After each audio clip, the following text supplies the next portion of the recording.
A few people with torches patrol the street at night, and behind the trees, there is a thought of surviving for revenge after the destruction of the clan by a demonic sect. At night, a loud sound is heard coming from behind the branches of a tree against the background of a dark sky. He carefully balances on a tree branch in the night forest, preparing to jump or attack. It plummets from a roof against a full moon in the night sky. The image shows a bonfire burning against a dark space in the background, with no visible characters or dialogue. He is standing against the wall next to a burning torch in a corridor with brickwork. He raises his arms in concentration, as if preparing for action, surrounded by glowing shadows on a dark background. He warns that they will soon notice the disappearance of the sentry. He is standing against the wall with his hand raised. A torch is burning nearby, and a body is lying on the floor in front of him. The image shows a burning torch against a brick wall next to a closed door. The characters are missing. He lies on the floor next to a burning torch, as if unconscious or injured. He looks with fury, his eyes glowing red, expressing intense inner tension and anger. He stands, holding the collar of a wounded man who is leaning on his knee and bleeding, in a gloomy room with a blue light from the window. He stands with his back to him, and you can understand from his words that he is going to say something. A man with a white beard and blonde hair says that a person will not pay attention to insects under his feet when climbing a mountain. With a fierce expression on his face and glowing eyes, he summons red energy in his hand. With wounds on his face, he said the words "heavenly demon" with determination and tension. He delivers a powerful blow, creating a whirlwind of energy while another person watches from afar. He forcefully shouts the name of his punch, "Heavenly Lightning Fist," and releases a powerful electric charge from his fist. He attacks the opponent with a powerful electric shock, causing him to challenge. "Is this all you have?" A man with an eye patch concentrates on releasing a powerful fiery charge, urging him to observe and learn. The hand releases a powerful luminous energy beam surrounded by a fiery aura and sparks. He and she collide in a powerful combat clash, emitting blue and orange energy flashes that destroy the environment. He shouts Keek's name, trying to defend himself from a bright and powerful blow of fire energy. He is surprised to think that Chi is using his hand power when a powerful blow is aimed at him. He furiously declared that today, he would send the interlocutor to his father, at the same time releasing a powerful energy beam from his hand. He looks forward with fury and surprise, expressing strong emotions through his eyes filled with fire and tension. He uses the powerful Heavenly Divine Palm technique, creating a bright burst of energy in battle. He furiously pronounces that his steel tempering makes his fists harder than steel, and asks how he could have lost with his bare hands. A man with a white beard attacks another surrounded by electrical discharges, delivering a powerful blow in an intense battle. It attacks an opponent surrounded by electrical discharges, delivering a powerful blow that destroys the floor and causes bursts of energy. He clenched into a fist, surrounded by electrical energy, and ordered not to dare to talk about his father. He warns with tension that the interlocutor has not forgotten all the atrocities committed during this time, and is preparing for battle, surrounded by electrical energy. He painfully admits that he should have destroyed the cloud's roots earlier. He says in surprise that he can't believe that someone broke through his heavenly demon blood, holding his chest surrounded by mist. He holds a vessel that emits dark energy with fury and talks about the power he's going to use. He stands in a fighting stance, surrounded by clouds of smoke, preparing for battle. It emits powerful violet energy surrounded by a glowing halo, creating a tense atmosphere in the nightscape. He thinks that if someone drinks that much of the elixir at once, it could have serious consequences. They warn that he will undergo a demonic distortion of ki. Pieces of the shattered object explode with bright purple energy, creating the effect of destruction and a powerful blow. He concentrates on releasing powerful purple energy, surrounded by light and blasts of power. The old man is in great pain, his eyes glow with violet energy, and flashes of light fly around him. The old man emits powerful purple energy, screaming and releasing a bright blast of power around him. He is surrounded by bright purple energy, and falls backwards as if struck by a powerful blow, while another person stands in the distance, emitting the same energy. He defends himself with effort from a powerful attack, surrounded by purple energy and clenching his teeth tensely. He stares into the darkness with tension and fear, sensing the approach of something dangerous. A man with a white beard violently attacks with a glowing sword, while the other tensely deflects the blow, trying to defend himself from a powerful attack. In a panic, he realized that he was too late. A man with a white beard concentrates on releasing powerful purple energy from his hands, surrounded by bright light and magical flames. It is surrounded by green energy, which creates a powerful vortex of light around it. He retreats in surprise, deflecting a bright attack coming from a dark hand with purple energy. He came in with a hooded cloak with a staff emitting light and began to speak. He is amazed by the power of magic and exclaims that he is a great magician. He smiles and speaks, holding the glowing orb in his hand as if preparing to show something important. There are comics and a glass of drink on the table, and from the dialogues it follows that one of the interlocutors says that this is something special. He sits on the sofa and reads a book, while expressing surprise or bewilderment. He looks thoughtfully ahead, holding a book in his hands, immersed in his thoughts. He walks down the street and says that he has some money left. He looks thoughtfully to the side, immersed in his thoughts in the night environment. He sits at a desk in a dark room, intently typing on the keyboard after being discharged. He puts on headphones with a microphone, preparing for a conversation or game, listening intently and adjusting the device. Xian soldiers parachute jump from planes in the sky.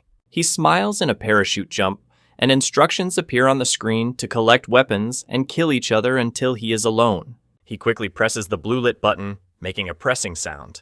A man in a skull mask shoots from a machine gun, creating a bright flash of a shot. 2 soldiers are injured in battle, one of them falls, and the helmet flies in the air. The soldier jumps with a weapon in his hands and says that he needs to collect resources and survive for now. 2 soldiers in gear cautiously approach the abandoned building, listening to the sounds around them. He cautiously enters the room, opening the door slightly. He examines the ruined room and notices that no one seems to have lived here. He is in a helmet and a gas mask, looking warily ahead, and behind him, in the shadows, stands a man in a mask with brightly glowing eyes. A masked man with glowing eyes appears in a dark room, emitting a cold light and creating a tense atmosphere. He looks in surprise at the falling glowing object that is rapidly approaching him from above. Someone is walking quickly down the hallway, and a message appears on the screen that a teammate has died. With a backpack and a weapon, he quickly runs down the dark corridor, trying to get away from pursuit or danger. He falls sharply backwards, as if he received a strong blow, and flies across the room. He is with a backpack aiming at another, who falls, and an inscription appears on the screen that he is the last one of 100 left. He stretches in his chair and says that the queue has already begun. He heard the sound of vibration in headphones with a microphone and looked carefully ahead. The image shows a night street with bright neon signs in Korean. He looks thoughtfully away in the city at night, immersed in his thoughts. The image shows the window of the house at night, behind which you can see the dark sky and the silhouettes of tree branches. He lies on a bed in a dark room, staring at his phone, lost in thought. He holds a phone with a picture of several people in the room, one of whom is floating in the air, and watches them. He lies in the dark and looks in surprise at the phone screen illuminating his face. At night, the order to go to bed is heard outside the window. The image shows a house window partially obscured by the shadows of leaves against a blue sky. He walks down the street with his backpack and looks at his phone, surrounded by buildings and machinery on the walls. He stands with his back on the street and begins to speak, but his words are not visible. He turned and asked what was going on. With surprise and bewilderment, he says, "What?" in response to an unexpected event. It is surrounded by a bright purple light and energy, as if activating or receiving power at the moment of intense action. On an empty platform lies one bag, lit by sunlight. There is not a single person around. He is wearing armor in front of a group of people, among whom there is a warrior with a sword and a monk with a staff. Everyone is watching him carefully in the meadow. He lies on the grass and has difficulty pronouncing words, expressing dissatisfaction or fatigue. He and the other man fight while the magician with the book and fire magic stands nearby, and the man sitting in the center watches. He attacks the other, who exclaims in confusion about what is happening. 3 men are discussing why there are so many cosplayers around. One of them is holding a sword and asks this question. He watches in shock as 2 mages perform a powerful spell, and one of them exclaims pain. He stands in the center, surrounded by many people watching the huge armored knight in the foreground. The hero in stone form is surprised that he hears a voice in his head. He looks forward with determination, surrounded by glowing particles and a blue glow. He stands with his back in the rain and is surprised that someone suddenly speaks Korean. He explained that he couldn't help and the other was silently watching him from behind. He stands with his back, looking at the landscape with trees and rocks, immersed in thought. A man in white with a staff demands an explanation as to who dragged them into this situation, addressing another with his back. He says something serious against the blue sky, expressing determination and focus. With a joyful expression on his face, he says something, being against the background of the blue sky. He promises it as an archmage, surrounded by magical energy and holding a staff. He furiously declares that he will kill here and soon put an end to the Demon King. He uses a powerful escrow-style lightning bolt, aiming it at an opponent who is trying to dodge the blow. He reacts with surprise and anxiety to an unexpected event. He looks at his hands in bewilderment and tries to understand what is happening around him. He demands the truth, pointing to another who refuses to speak, and a third thinks that what is happening is too real for a dream. The elf announces that the map is the capital of the kingdom. The rewards will go to the top 10. The old man listens thoughtfully, and the hooded man decides to skip the tutorial. He examines the holographic card in surprise and thinks it's a game card. A character in armor explains the rules of Cloyd survival to newcomers, offering a brief introduction. The group stands in front of a huge statue of a knight, and a warning informs of great danger outside the limited map. Against the backdrop of the village houses, it is said that after the end of the game or elimination, the player will return to their original world.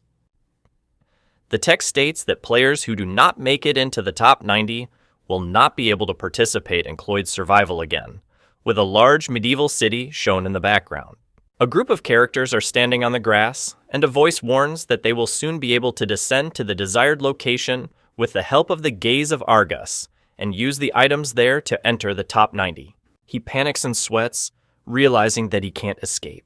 He explained that the awards will be given to the participants who took a place in the top 10 and above, while the rest listened with varying degrees of attention and tension. He is preparing for battle with a sword, while the other stands with his back to him, showing the muscles and armor on his shoulder. He makes fun of the mage, licking the blade of the knife, and the mage silently holds his staff, watching him. He is surrounded by armed men who demand confirmation that he will die. He thinks that even if it's a dream, he doesn't want to die. He plunged his sword into the ground with force and shouted that whoever dared to challenge would be destroyed, while the other calmly watched. He screams and tries to deflect the blow with his sword, which flies swiftly in his direction. He confidently parries the blow, smiling and demonstrating his skill in battle. He turns angrily to the other, who listens to him silently, without showing emotion. He smiles and wonders why he is laughing. He defiantly says that he dreams of such a cheerful dream and therefore laughs, surrounded by green energy. He stated that with his knowledge of logarithms, he would easily defeat enemies and survive, to which the other furiously replied that he did not dare to say so. A group of fighters plummet from the sky, surrounded by bright lighting effects and dynamic lines of movement.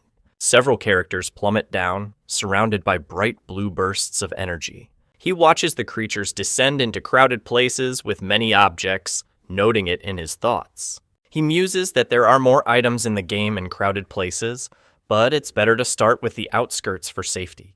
He and she watch as a bright light appears in front of them, and a house surrounded by greenery, as if materializing out of thin air. There is a powerful explosion of light and energy near the house in the forest, accompanied by a cry of pain. He lands with force, surrounded by an energetic glow and an explosion around him. He stands in a meadow, surrounded by glowing shards, preparing for action against the backdrop of mountains and a wooden building. He covers his mouth with his hand and thinks he's getting seasick because of the movement. He decided that now it would be better to enter that house, standing against the background of a wall with a window and a door. He listens warily to the rustle, feeling anxious and tense. He landed and complained of nausea, which made it impossible to see who else had landed with him. He runs through the dark room, thinking that he will not survive without weapons against his enemies. He jerked his hand away abruptly, trying to avoid the falling object. He is breathing heavily as he sits on the floor by the door, clearly experiencing intense tension or fatigue. He breathes heavily and looks out the window, clearly tense or tired. Against the background of the house and the trees, someone pondered, wondering if the sound he heard was just the sound of the wind.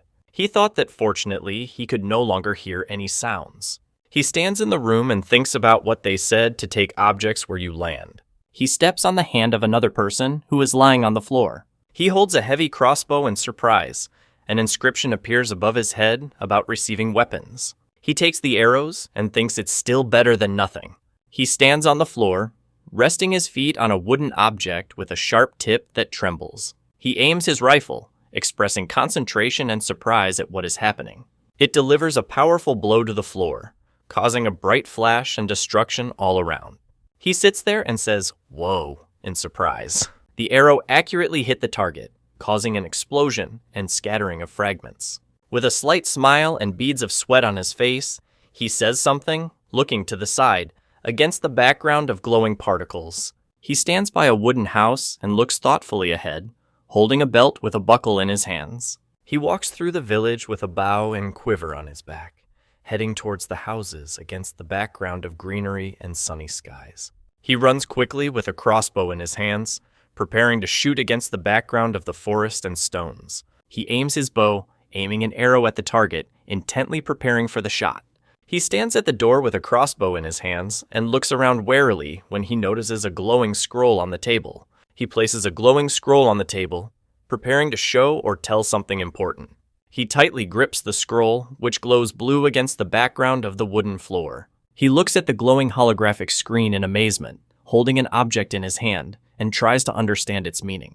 He stands at the table with a weapon on his back and talks about the need to find objects. He stands in a room with bookshelves and looks attentively to the side, as if he heard or noticed something. He reviews the book and receives an offer to learn the martial arts of the Black Star. He looks at the bright purple glow around him with surprise and fear. He stands in the dark, surrounded by a bright purple light emanating from the source in front of him, creating the effect of a blast of energy. A bright purple glow and energy emanate from the book, creating a sense of a powerful magical event. He looks in surprise at the hands emitting violet magical energy in the room with the bookshelves. He stares in surprise at the glowing red sleeve that has begun to emit magic. He is surprised to notice that his hand begins to glow and change for no apparent reason. A hand with a fork touches a plate from which a purple glow emanates, creating a feeling of magical or energetic activity. He concentrates on releasing a powerful purple energy blast from his hand, surrounded by a whirlwind of light and movement. He slammed his fist the glass, which cracked from the force of the blow. He confidently stated that he had learned the martial art in preparation for action. He tries to open the lock using a fork, and in doing so, he hears the sound of a break-in. He said, "Great!"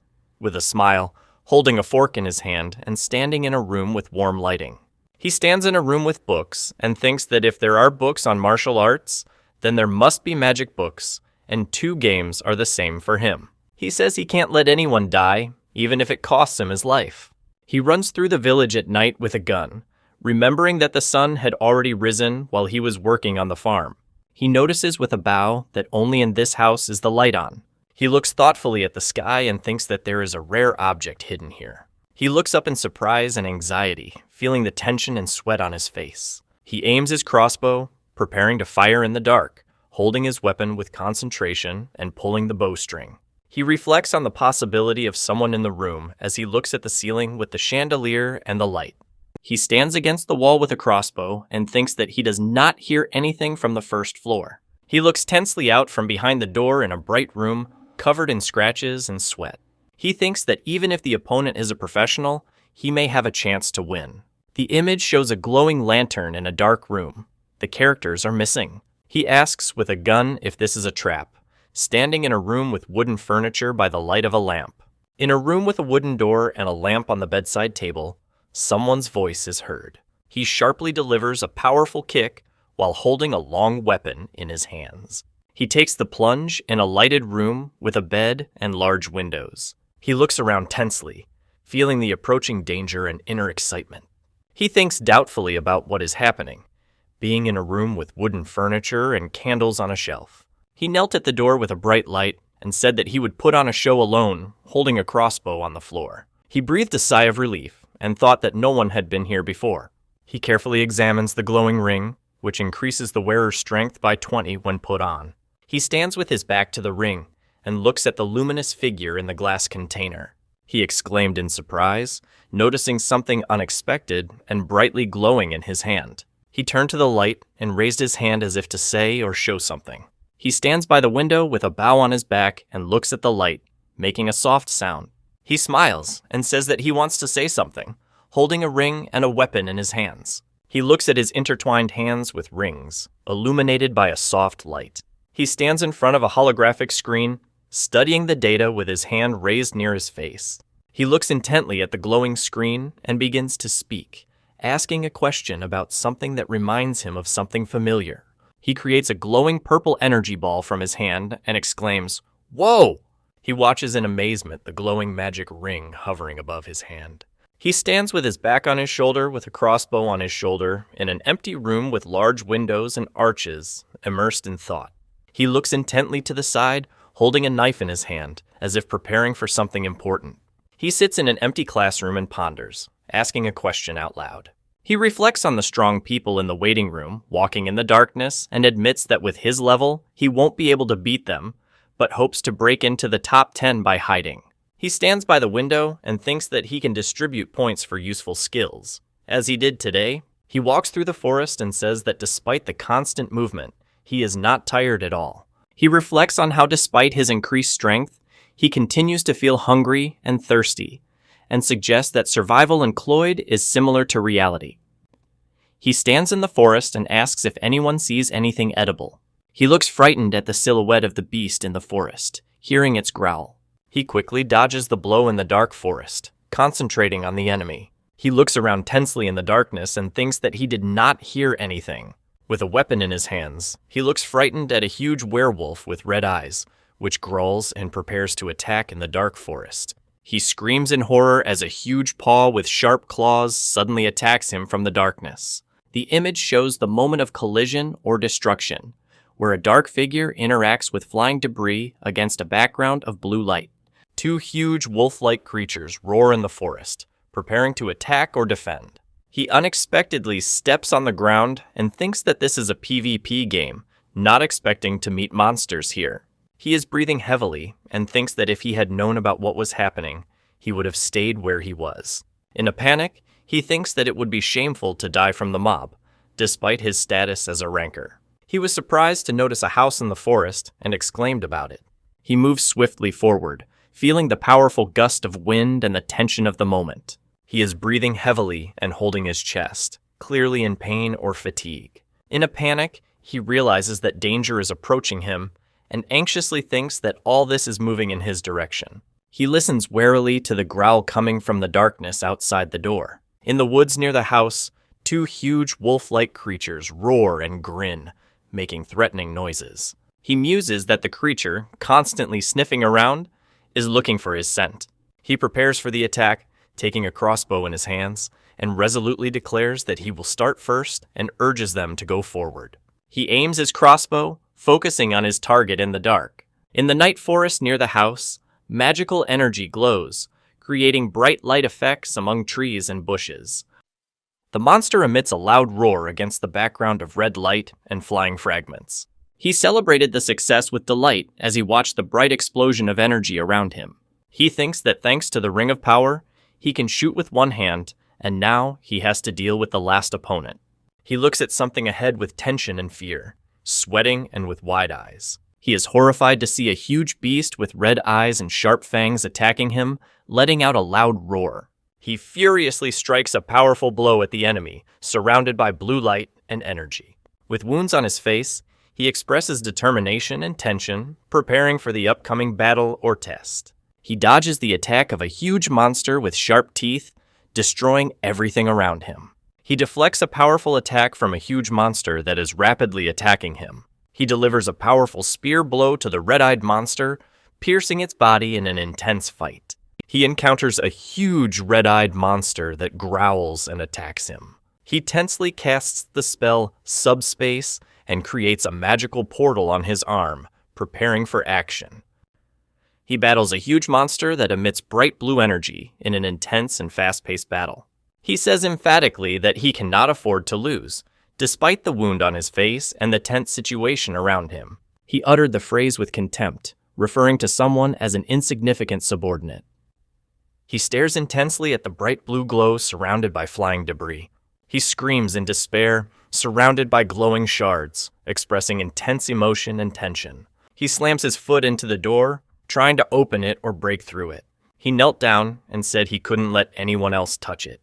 He is sitting on the floor in the room and holding two objects in his hands, explaining something. He wondered if it was worth looking around while he ate. He stands at the table and holds a piece of bread in his hand, looking at the glowing armor lying in front of him. He anxiously inspects the armor, noticing something unusual or damaged.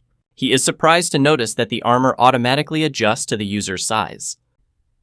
He dons advanced chest armor, and the system reports that his resistance to fire and wind has increased significantly. He noted with a smile that the increase affected not one or two characteristics, but several at once. He opens the cabinet with an effort, warning that if anyone is there, let him come out. He kicks a rock and wonders if it's a hidden object. With surprise and caution, he tears the transparent material, clearly experiencing tension.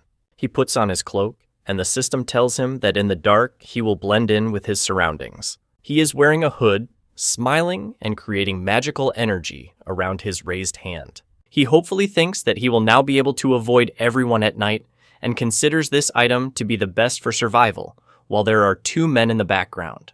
He confidently thinks that with this, he will be able to stay alive as long as it takes. He confidently said that he was ready to start, expressing his determination with the phrase, "Let's do it." He was puzzled as to how a house could stand in the middle of nowhere, but realized that it was a place for farming. He stands in the woods and muses that he didn't see anyone nearby, perhaps because he ended up in a random place. He looks around in the dark forest and expresses bewilderment. It runs swiftly, kicking up dust and leaving footprints on the ground. He rushes forward with a determined expression, surrounded by dynamic lines of movement and destruction around him. He is breathing heavily and leaning on a tree, and someone is hiding behind the bushes, watching him.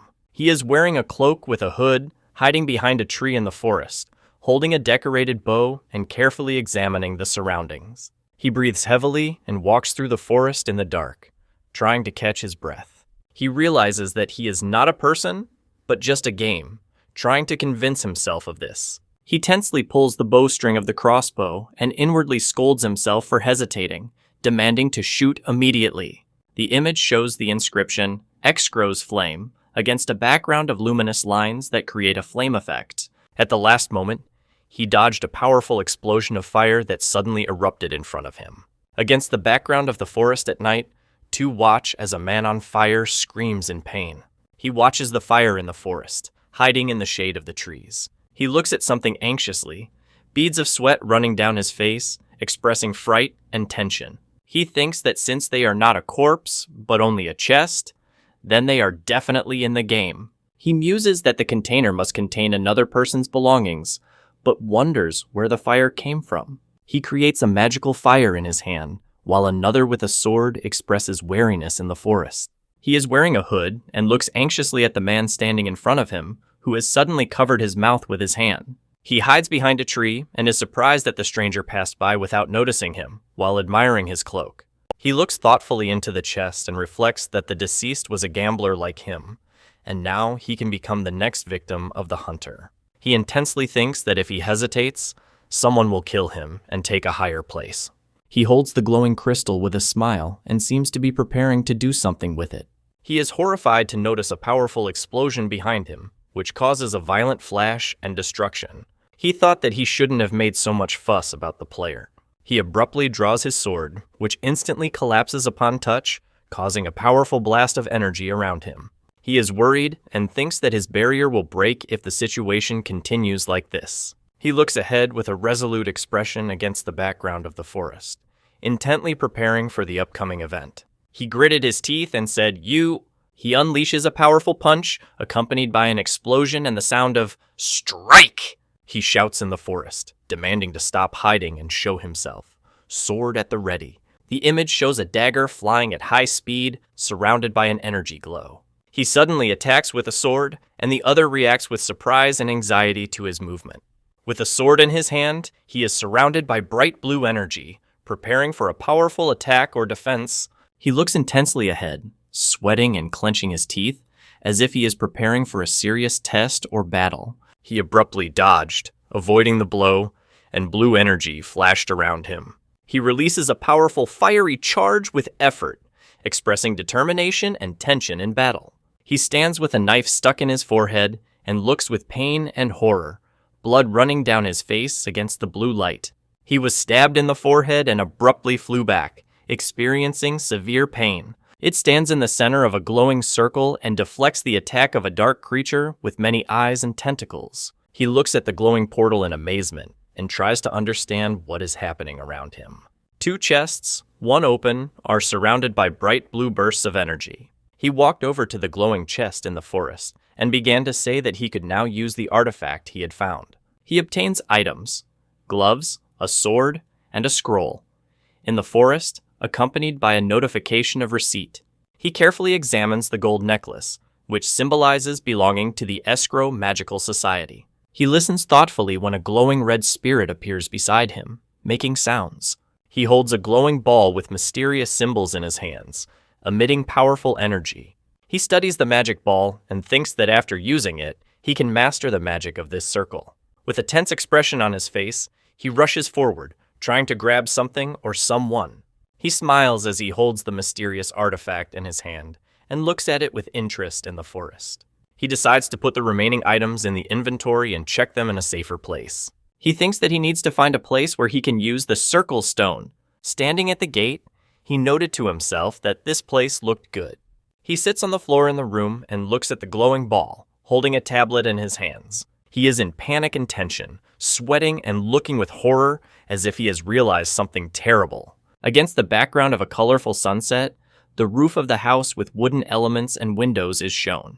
A window appears with Jin Suan's stats, showing his race, professions, and stats. He looks intensely into the reflection, sweats, and clearly feels fear or anxiety. He was surprised that the number of survivors had dropped to 45 out of 100. It stands on a hill among the trees in the evening, and the inscription says that the action takes place a few hours ago. He screams in panic, fighting or defending, in a tense and dangerous situation under a tree at night. He falls to the ground, and next to him a sword falls on the grass. In a panic, he shouts that he cannot run anymore and asks to stop. With a fiery aura, he looks menacingly at the opponent in front of him, preparing to attack. The image shows a spectacular explosion of blood, with dynamic lines, conveying the moment of a strong blow or wound. He jumps in the night forest. A glowing dragon of energy appears next to the chest.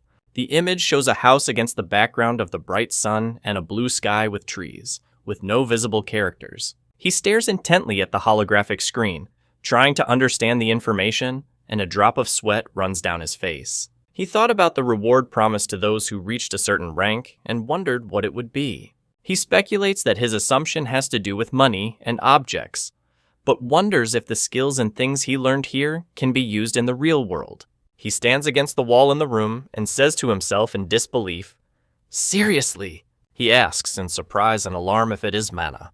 Reaching out. He reaches out his hand into a portal with a purple cosmic glow, creating a magical or interdimensional opening. He studies the magic book of the wind, which explains the creation of spheres using the wind and the increase in their number with the growth of the user's strength. He stands in the room and uses magic to summon a glowing blue scroll, staring at it intently. He concentrates on releasing a powerful energy charge from his open palm, surrounded by bright blue flashes. He activates 4 glowing energy balls emanating from his fingers. He looks anxiously at the glowing blue roses that hover around him and sweats from the exertion. He stands in the room and summons glowing blue orbs by raising his hand. He watches the destruction around him with alarm when something explodes powerfully next to him. He stands among the ruins, looking back as if waiting for something or someone. He reflects that the chances of meeting another player have decreased, and decides to hurry up with farming until the zone narrows further. He watches a man walking away in the distance, standing on a hill among the trees and a lighted meadow. An old man with a long beard talks about the importance of time while looking at the sky with fluttering clouds. He soars abruptly into the air among falling leaves against the background of a clear sky and trees. He stands outside with scattered chests and bloodstains on the stone pavement outside the building. He turned around abruptly, noticing something, and sighed intensely, sensing the approach of danger. He casts the spell Windball and prepares to attack, then shouts, "Strike!" He stretches out his hand, causing a powerful explosion that destroys the wooden debris in the room. He stands in the forest with a weapon in his hand. Smoke rises around him and debris flies. He looks intensely ahead, sweats, and prepares for something important. In the destroyed building, a hole in the wall is visible, through which a dark room with stains on the floor can be seen. Blood stains on the floor, and walls are visible through the broken door, creating an atmosphere of recent violence. He enters the ruined room through broken doors, illuminated by a light from outside. He muses that these people are probably strong, since they have been able to survive so far. He contemplates killing wounded enemies, suggesting that they may have valuable things. He stands by the destroyed building and thinks that something has gone wrong. He walks through the mist in the forest, visible through the torn wood.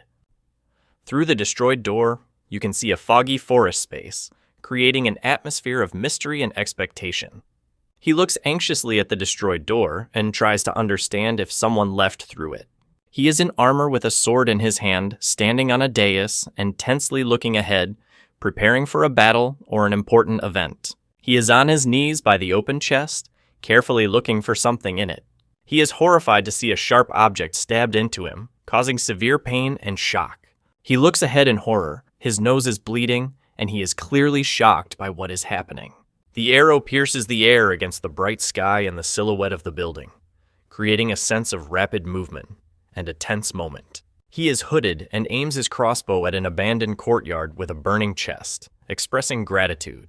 He says with a smile that if anyone wants, he can show them how to shoot a bow. The young man is frightened when an old man with a beard and glasses suddenly appears behind him in the forest. The old man warns that if he can't survive, he won't be able to get stronger, and that will be his destiny. An old man with a long beard talks thoughtfully about the importance of time and wisdom in the forest. He thinks with a smile that this man is different from everyone he has met so far. The old man explained that in this place, you can find ancient knowledge by addressing the interlocutor in a dark hood. He wonders how he did not notice the man watching him, and since when he has been watching him. He thinks that it is clear from the appearance of the interlocutor that he is definitely from another world. A young man in a cloak and an old man in a white robe are standing in the forest. He listens attentively, and the old man looks up thoughtfully. He said the moon should be bigger, while the two of them looked up at the night sky. He told the elder that a strong opponent had appeared in the forest, and he thoughtfully replied that one had to be careful and prepared for the unexpected. An old man explains something to a young man in the forest, who listens attentively and asks questions. The old man deftly grabbed the man and fell with him from a tree in the forest, creating a lot of noise and movement. He screams in rage and pain in the pouring rain, clenching his teeth and opening his eyes wide. Against the background of the full moon, two people fly in the air over the trees, surrounded by stars and the evening sky.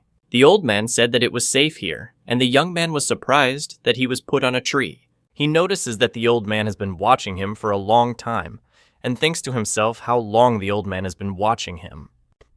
An old man with a long beard speaks thoughtfully about the importance of time and fate in the forest. He said that if he did not want to be killed, he had to agree, and the other stood on a branch and listened. An old man with a long beard is talking thoughtfully about an important event in the forest. The old man is sitting on a tree branch, and the young man below him says that now they are really going to die. The young man is talking thoughtfully, and the old man with the beard is listening to him, standing with his arms crossed in the forest in the moonlight. Two are sitting on the branch of a large tree, and one of them says that these abilities can change the lives of those who are going through difficulties. The old man said that if he couldn't handle it, he would die, and the young man listened while sitting on a tree branch. The old man forcibly threw the man in the raincoat, who was trying to stay on his feet after the blow. He thinks that staying with this person is the best way to stay safe while they walk together through the forest. He asked the old man in surprise if it was really martial arts. Against the background of the sky and trees, no one is visible. The scene conveys the tranquility of nature without dialogues and characters. An old man with a long beard speaks seriously, and a young man in a raincoat listens attentively to him in the forest at dawn. The old man uttered the word, "death," and the young man listened to him attentively surrounded by trees. The old man looks thoughtfully ahead, immersed in memories or reflections against the background of the forest. He listens to the interlocutor with surprise, trying to understand what is said. The old man says something in surprise to the young man, who calmly listens to him. With surprise and anxiety, he says something against the background of the forest. A drop of sweat runs down his face. The old man asks in amazement how this could have happened, addressing the man with black hair. The old man placed his hand on the young man's head, as if imparting power or blessing to him in a bright environment. The old man said that he wouldn't be able to move as long as he was holding his head. He can feel the wind slashing his skin and his breath feel hot like lava against the bright sky and flying leaves. He sits intently in the grass, and the old man stands behind, and he notices that he hears the sound of crawling ants. He sits with a sword in his hands thinking, immersed in his thoughts against the background of bright light and multicolored background. He screams in pain as bright blue energy begins to sparkle and sparkle around him. He experiences intense pain and shock as a dark hand squeezes his face, causing a bright flash of light. The hero abruptly opened his eyes, expressing strong surprise and tension. The image shows a close-up of the iris of the eye with bright blue shades and a black pupil in the center. He is sitting on the ground, immersed in a game, when another person unexpectedly puts a hand on his head. He tensely restrains his emotions. Drops of sweat flow down his face, expressing internal tension and struggle with himself. He sits up with difficulty, expressing disgust, and she watches him from behind. The old man with the beard speaks calmly, and the young man listens thoughtfully and anxiously, covering his mouth with his hand. The old man addresses the interlocutor, inviting him to join or follow him. He explains that bodies filled with someone else's life energy are in an unstable state, and as a result, their harmony is destroyed, leading to the loss of martial arts or death. He reacts in fright to the words of a woman with gray hair who orders him to die. An elderly man with a long beard talks thoughtfully about the importance of time and patience. He explains to the elder that the reason is related to the setting of the game while they are standing under the trees. He explains that if he wants to become stronger, he needs to learn to control his emotions and not be afraid of difficulties. He is standing in the woods, listening in surprise to someone's story, and a drop of sweat appears on his face. He is glad to see him again, and the old man stands calmly in the forest, greeting his interlocutor. An elderly man with long gray hair and mustache looks thoughtfully to the side, being on a light background with leaves. He bows, and she stands with her back to him, watching him in the forest in the sunlight. An old man explains something to a young man in the forest, who listens attentively and looks at him. He watches another cloaked man soar into the air through glowing trees. He is standing in the woods and thinks that someone has disappeared very quickly, like a professional. He thinks that if he could use Qigong, he would be able to move freely. He walks along a forest path at dawn, surrounded by light and silence, without words and other characters nearby. The image shows a bright sunset with a colorful sky and silhouettes of plants in the foreground. He hides in the bushes at night under the full moon near the house, carefully observing his surroundings. He hides behind a tree and anxiously watches what is happening around him. He quickly runs along the night street to the lighted house. The sound of footsteps is heard. He cautiously enters the house through the door. The moonlit corridor looks empty and quiet.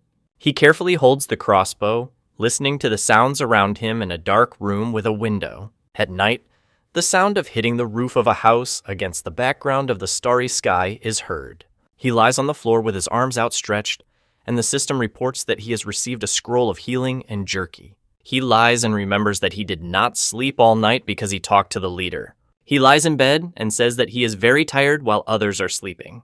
In a room with large windows, the bell rings, attracting the attention of those present. He draws the string of the bow, preparing to release the arrow while shielding his face with his hand from the light. He tries to concentrate with his eyes closed, despite the noise around him.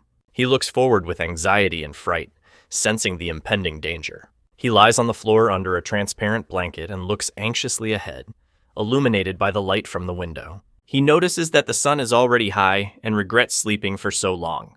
The room is quiet, the door is closed, and next to it there is a hanger lit by a soft light. He peeked out from behind the door, carefully looking around and listening to his surroundings. He takes aim with his crossbow, intently looking at his target, and a tear comes to his eyes. He shoots another who is trying to fight back, and sparks and light effects from the shot fly around them. He strikes with determination with his sword, directing it downwards with great force. He irritably noted that the combat artist irritated him, and was preparing for an attack with an energy punch. He swiftly delivers a powerful blow surrounded by a glowing ring of energy, creating the effect of swift movement and strength. He attacks with fury, expressing bewilderment at the weapon. He defends himself from a sword blow by covering his face with his hand, trying to avoid being injured. Two are running, and the camera shows the soles of their shoes with a dynamic effect of movement. He sharply attacks the enemy, delivering a powerful blow from top to bottom. He steps with his foot on the hand of an opponent lying on the ground, who is trying to resist. He raises the weapon to strike, and the other is frightened and tries to stop him. He lies on the floor in fright and sweat, clearly experiencing great stress or fear. He begged for mercy, saying that he had fought so hard for his life and could not die here. At this moment, he was stabbed. He looks at his blood-stained hands and says he can't either. He remembers Elder Chang Dochong's words as he looks at the glowing chest. A hand with bloodstains emits a green magical glow, accompanied by an activation sound.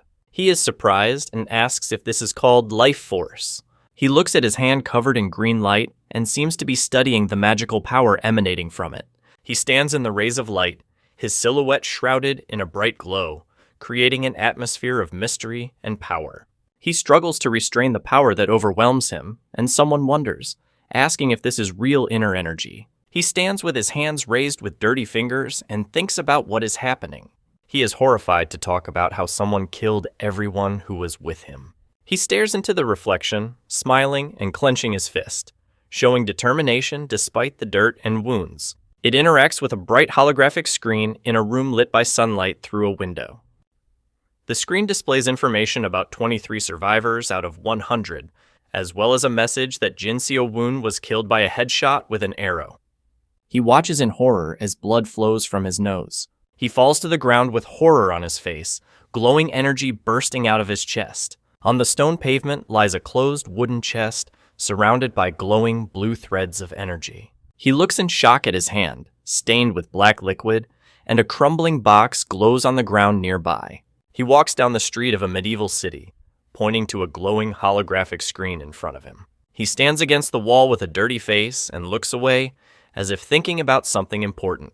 He stands with blood on his face and says something serious against the background of a building and a fence. He says he seems to have heard the name before. He looks worried and covered in mud, as if he has just gone through a difficult ordeal. Wounded and tired, he reflects on his weakness, admitting that he has barely defeated a weak opponent and is still far from the level of Nam Sa-gwang.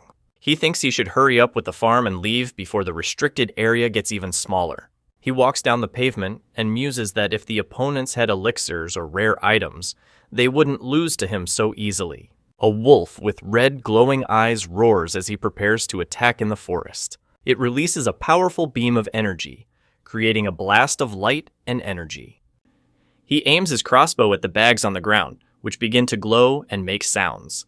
He, exhausted and injured, covers his head with a hood and eats something, celebrating Chloe's 12th day of survival. He stands in front of a glowing hexagonal barrier in the forest, surrounded by trees. He stretches out his hand, emitting a bright blue light, as if using magical power in the forest. He reflects on the fact that over the past week, only Nam Sa-gwan's actions are visible in the murder log, and everyone is very careful, including himself. He stands in a hood behind a protective energy shield and looks intently ahead. The image shows the sky with the sun and tree branches. There are no characters, sounds that convey the atmosphere of the scene. He sits in the grass and looks at the mountains and the city in the distance, immersed in thought. He is breathing heavily and expressing fatigue, apparently after a tense event. He in armor says that they must be ready while the others silently prepare for battle, holding their weapons and standing against the sky. He prepares to attack in a fighting stance, and 3 of his allies watch the enemy standing in front of them. With a grin and tension on his face, he says that he will make sure that the interlocutor understands everything correctly. He is in armor, and the 2 men look up, where she abruptly descends from a height, causing an explosion and dust. He suddenly jumped down from the height, causing the 2 of them to be frightened, one of whom grabbed a sword as he prepared to attack. He grabbed another by the face, and the 3rd in armor kicks the captured man on the head. It unleashes a powerful blow, surrounded by a blue energy glow, while sparks and particles fly around. Wearing armor with blood on his helmet and sword, he looks tired, and the 2 behind him express shock and anxiety. He fights multiple opponents using fast and powerful attacks that create bright flashes and destroy the surrounding space. He delivers a powerful blow with a sword surrounded by blue energy to a masked opponent against a background of red space. He stands against a background of blood-red light with his hand raised, surrounded by dark shadows and a sinister atmosphere, showing strength and fury. He stands in front of a holographic screen that displays the names of those killed by Nam Sagwang with martial arts. He looks forward with determination, exhaling steam in the cold air, preparing for the test ahead. He stands in the clearing and says that the interlocutor should have died peacefully, without a struggle. He covered his mouth thoughtfully with his hand, standing against the background of the forest and barrels, as if preparing to say or do something. In the night forest, among the chests, there is a staff with a mask, emitting a mysterious light. He stands with his back, holding a staff with a tied cloth in his hand, and looks carefully in front of him. He carefully examines the staff and concentrates on its meaning or power. Under the light of the full moon, he calculated that there were now 11 survivors left. He thinks with a bow in his hands that if he lasts a little longer, he can enter the top 10. He reflects on the events of the day, mentioning the commotion he saw. He muses that in order to survive against an enemy like Lu Bu, he needs more reliable items. He watches the mansion with a bow and thinks that by morning, he will probably be outside the forbidden zone. He is standing against the wall of a large building and thinks that this is the last place where he can farm normally. He cautiously peeks into the room, opening the door slightly and looking out anxiously. He looks around the corner with anxiety on his face, as if he heard or noticed something. He stands in a huge hall with columns and statues, watching what is happening under the light coming from above. He tries to put on the armor of a royal guard, but the system reports that he does not have enough strength to equip. With a hood draped over his head, he looks to the side and regretfully thinks that Jin So-yoon has a strength of 30, which he thinks is bad. Wearing a hooded cloak, he cautiously approaches a shelf in a dark room, noticing a glowing pouch hanging on it. He holds an elixir in his hand that increases internal energy and has a 3-hour recharge period. He excitedly holds a bottle in his hands and talks about its importance. He is holding a glowing object in his hood and sees an inscription asking if it can be used. He stopped abruptly at the window, listening to the sounds of the night city behind the glass. He is wearing a hood and says doubtfully that he cannot understand why he is being persecuted. He noticed that there was also something there, and at that moment there was a powerful explosion. He looks tensely in the direction of the explosion, trying to dodge the flying debris. The image shows the moment of a strong impact or explosion with a movement effect and soundtrack. He flies away from a powerful explosion near the wall, surrounded by fire and debris. He screams in a panic, expressing great excitement and fear. He jumps back with determination against the background of a powerful explosion and fire. The image shows the sound of a fall or impact, accompanied by a motion effect and a red highlight. He hides in the bushes and looks around anxiously, trying to understand what is happening. He is in a panic and with wounds on his face, expressing intense fear and tension in a dangerous situation. He stands in the middle of the fire with a staff in his hands, intently preparing for action. He stands against the background of the flames and looks at his hand in surprise, as if realizing something important. He promises to memorize the name of Namsagwan as he stands in front of a luminous creature against a backdrop of fire and destruction. He stands in fire, his hand cracked and glowing with powerful energy. He is wounded and with burns on his body, resolutely stretching out his hand, surrounded by fire and smoke. He says with a smile that there is no place for the weak in their world, and encourages them to be stronger. With blood on his face and a smile, he looks ahead against the background of the fire, demonstrating determination and readiness to fight. Hooded and frightened, he thinks that his opponent is so young. He called the other very arrogant and threatened to test how long he could continue to talk while the fire was blazing around them. He hides in the bushes and looks anxiously around in the dark forest. Escrow summons lightning, claiming to be a spellmaster and ordering the lightning to be summoned. He shouts, "Attack!" and releases powerful electrical energy around him. It unleashes a powerful electric shock from above at an opponent who attempts to dodge below, surrounded by fire and destruction. He shouts, urging you to attack in this way, demonstrating determination and strength in battle. He watches the powerful attack with tension and notes that he has never seen anything like it even in the Central Plains, calling the force truly terrifying. He gritted his teeth and said that he would not tolerate such mistakes again. He raises his hands and releases a powerful blue energy beam, stating that he will finish off his opponent with a Namsa Guang technique. He forcefully summons lightning from above, attacking the enemy below with a powerful blow. He looks at the flash of lightning with tension and fear, expressing shock and surprise. He swiftly attacks a creature surrounded by a blue electric glow in intense combat. He concentrates on releasing a powerful energy bolt surrounded by lightning and light, preparing to attack or defend. It unleashes a powerful energy blast downwards, surrounded by blue lightning and light. He looks at something in front of him with surprise and anxiety.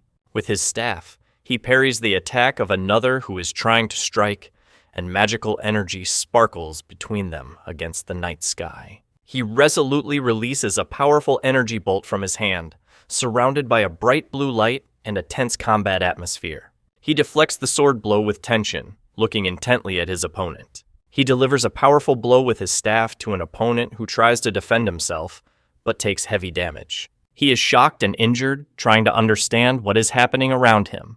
He notices the approaching threat with alarm and realizes that the situation is becoming dangerous. He is wearing a mask with a staff standing in a stormy sky, surrounded by lightning and darkness. He hovers in the air above the huge creature in the rain, letting out a loud scream. He is surprised by the rain and assumes that Namsa Guang's magic is so powerful that it even affects the weather.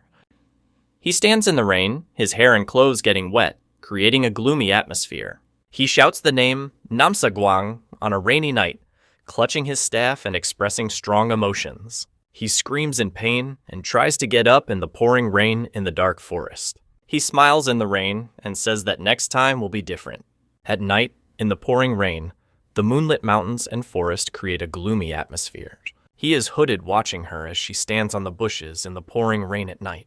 He stands in the rain and thinks that it is usually darkest under the lamp, and that Escrow and Namsa Guang probably won't be here for a long time. He speculates that it could be a vault for important things or a treasure dungeon. He decided to enter, noticing that no one else seemed to be here. He descends the stairs in the dark, lighting the way with a flashlight, pinning another person against the wall. He carefully reaches for a lit kerosene lamp that illuminates the dark room. He stands in a room with sausages hanging on hooks, lit by warm light. He looks up wearily and says that he can't go on like this anymore. He in his cloak looks thoughtfully forward, keeping his hand on his stomach, as if in pain or fatigue. He rests on the floor in the room with barrels and says it was good food. He lies on the bags and smiles, expressing relief or joy. He studies a book with a magical glow that describes a fist-fighting technique created by a man named Manpeja. He looks anxiously at the glowing purple book, while the two lie behind him, covering their faces with their hands. He is sitting on the floor, holding a glowing object in his hand. A purple butterfly is hovering nearby, and pieces of bread and a jug are scattered around. He drinks from a bottle with his head tilted back against the warm light. He was surprised to see something unexpected and important. He feels the mana filling his lower abdomen and notices that it's nothing compared to what he absorbed earlier. He sits on the floor and reveals that his body has suddenly started to behave strangely. His movements have slowed down, and now he cannot move for 3 hours. He sits on the floor, breathing heavily and trying to recover from a tense event. He is breathing heavily and looks emaciated as he lies on the ground after an intense struggle or ordeal. He's lying on the floor and thinks he's been hiding in the woods all week. He reflects on the fact that he encountered the great magician and Namsaguang today and wonders that he survived after that. He lies on the floor among the broken dishes, covering his face with his hand. Semi-darkness and silence reigns in the room. He admitted that, as expected, he was caught in the forbidden zone. He is standing in the woods and looking at a holographic screen labeled Survivor 10 out of 100. He reflects that, knowing that there was no risk, he chose a ridiculous method of training. He reflects that he had no other reason to commit suicide. He thinks about how to get into the top 10 and realizes that he must quickly leave the forbidden zone in order not to be eliminated. The image shows a gloved hand squeezing or holding something against a background of blurred trees and a glowing pattern. He decides to hold out as long as possible without engaging in battle, and quickly runs through the forest with a crossbow in his hands. He reflects that the only way for a powerless person like him to climb the corporate ladder is to go this way. He quickly draws his crossbow, preparing to fire on the move. He reacts sharply with surprise to the sudden event, expressing shock and bewilderment. A powerful explosion occurs that engulfs the figure and throws objects in different directions. He fell to the ground and asked in confusion where something unexpected had come from. He looks alarmed and says that something is happening or someone is approaching. He stands in the middle of a ruined road, surrounded by fire and smoke, against the backdrop of a winter landscape with bare trees. He raised his hand forward, as if to stop someone, and stared with a serious expression on his face. He looks thoughtfully to the side and says something important, expressing the seriousness of the situation. He admitted that he was distracted, moving quickly with a new inner energy. He realized with alarm that he had neglected his surroundings and called himself an idiot. He asked if the place where they were was Namsaguan, addressing another man. He hides behind a tree, while another with a staff warns that if he doesn't know, there will be consequences. He holds a staff with a serious expression on his face and talks about the need to be ready for the upcoming trials. He tensely says that he cannot allow the enemy to approach, holding a crossbow in his hands against the background of the winter forest. He looks up at the falling man, surrounded by a bright light and the sound of a blow. It delivers a powerful blow, creating a burst of energy that hits the opponent. He was surprised, thinking that someone was hiding, and the other replied that he had already fully recovered and asked if his opponent was running out of mana. He is confused as to where Namsaguang came from again. He delivers a powerful blow with fury, surrounded by energy, expressing determination and anger. It attacks the enemy sharply, delivering a powerful blow, which is accompanied by bright bursts of energy and collision sounds. He notices the blood in horror, and the other looks at him with a greedy smile, preparing to attack. The image shows a hand emitting bright blue energy, or a luminous stream.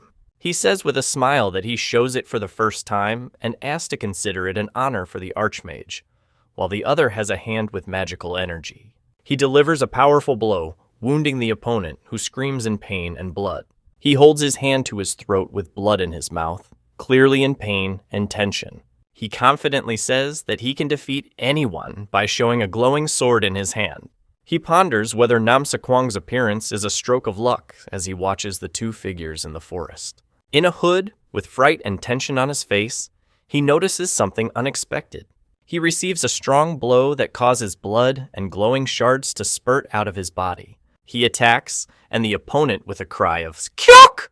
receives a strong blow from which blood gushes. He spews blood furiously, expressing intense pain and anger. He looks resolutely and prepares for battle, clutching a sword that emits a blue glow. He stands next to a wounded man who is trying to use magic and watches him as he fights for his life in a pool of blood. With blood on his face, he looks at the glowing object emitting a blue glow, intently watching it. He is surprised to notice blood on his hand and tries to understand what happened. With his head bowed and his eyes closed, he seems to be immersed in deep thoughts or sadness. He smiles with blood on his face, looking to the side, against the sky and the shadows of the trees. He smiles ominously. Blood flows from his mouth, creating a gloomy and tense atmosphere. With blood on his face, he looks forward with determination and tension in his eyes. He looks away anxiously, a drop of sweat dripping down his face, expressing great excitement.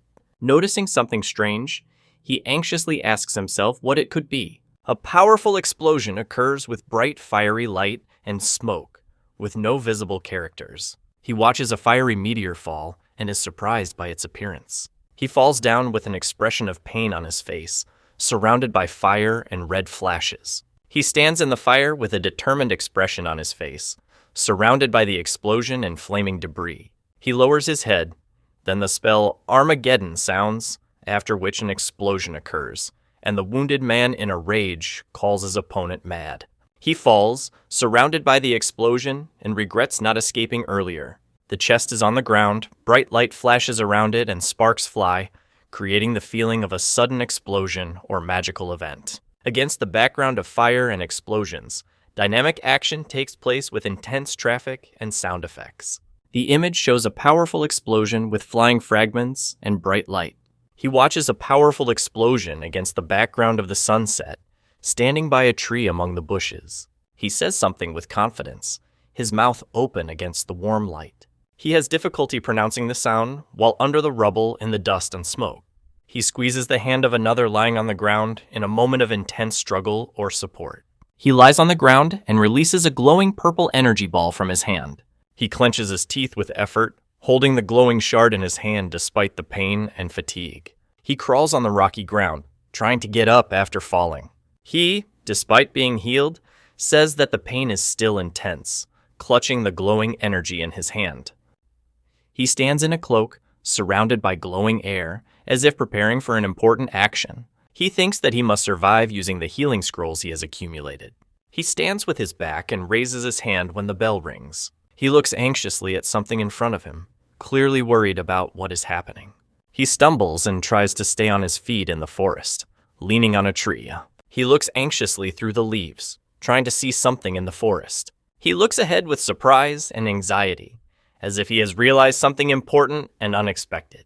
He lies wounded on the ground and desperately says that he cannot die in this way. He muses that with the meteor falling directly on Namsa Kwang, it was very difficult to dodge. He is worried and muses that if he can't use both hands, he won't be able to tear the scroll of healing.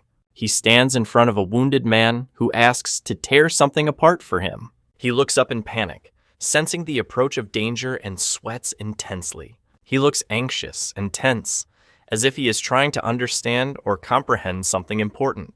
He stands with his head bowed and his hand outstretched, as if he is going to use power or magic. He lies on the ground covered in blood and screams, while another person stands over him. He reaches out his sword into the glowing portal and contemplates obtaining Namsa Kwang's items and the power of life. He raised his sword with determination and declared that he would become the Liu Bei of this game. He is furious and in pain, with blood on his face and yellow eyes, as if ready for a fierce battle or screaming. He smiles and says that if someone wants to kill him, then let him try. He screams that he can die now, but he will never forget what happened. He plunges his sword into the body of another, while someone calls out to him by the name Jin Xiao Wu. He clenches his fist with difficulty and says that he can't let them die despite the pain and fatigue. He is intently looking at the glowing object in his hands, while drops of sweat and tension are visible on his face. He is intently looking ahead, bright blue energy pulsating around him. With surprise and tension, he controls the luminous energy in the forest. With a fiery glow around him, he asks if it was the elixir. He heard the bell ring and saw the word survivor on the screen. Jim Seo-yun calls Namsa Kwang, offering to spend time with the longsword. He sits on a tree branch and says that now that the tiger is dead, with a sword in his hands, he warns that the foxes will rampage. He is surprised by the huge amount of internal energy and believes that with such strength, he can resist anyone. He opens a chest from which a bright green glow and magical energy emanate. He stands surrounded by glowing rings, each of which greatly increases strength, stamina, or magical protection. Two people show hands with different rings. One of them begins to tell a story. He screams in panic and tension, in pain or shock, covered in sweat and with wounds on his face. He stands with his back and looks at the glowing orange screen with symbols, preparing to say something. The screen displays information about Jin Seo-yun, a human martial artist and mage with the characteristics of strength, endurance, agility, and magical protection. He activates the glowing orange shield with confidence, preparing for the upcoming test. The image shows books and document folders burning with purple flames, creating an atmosphere of magic or destruction. He stands with his back in the forest, surrounded by the light and shadows of the trees. He stands under the trees and feels that someone is approaching. It unleashes a powerful blow surrounded by a fiery aura, and a cry of "Strike!" is heard at the moment of attack.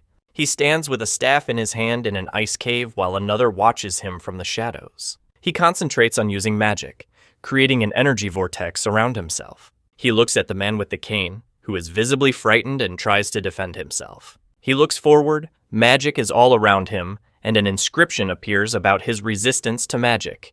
90. He walks quickly on the slippery surface. The sound of his footsteps can be heard. He stands in the forest with a staff and warns that if another approaches, he will kill him. With tension and determination, he releases a powerful fiery charge from his hand, surrounded by flame and energy. He looks ahead at the bright light and seems determined. He finds himself in the middle of a massive explosion, accompanied by a loud exclamation of "Explosion!"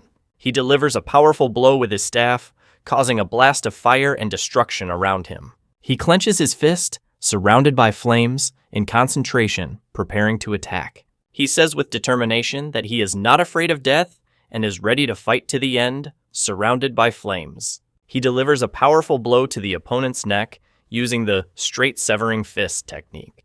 He screams in horror, feeling that something dangerous is approaching him. It unleashes a powerful energy blast, knocking the opponent against the wall with force and destruction. He is surprised that the martial art that he underestimated changes in strength depending on the internal energy. He stands in a fighting stance, and the other, leaning against a tree, breathes heavily and makes a sound of pain. He is horrified when his face begins to crumble and a report emerges of the survivors and the murder of Jin Seo-un. He concentrates on releasing blue magic energy from his hands, standing against the background of a dark forest. He removes his hood, musing that after Namsaguan's death, everyone who was just watching begins to manifest. He stands alone in the forest and thinks that the night promises to be long.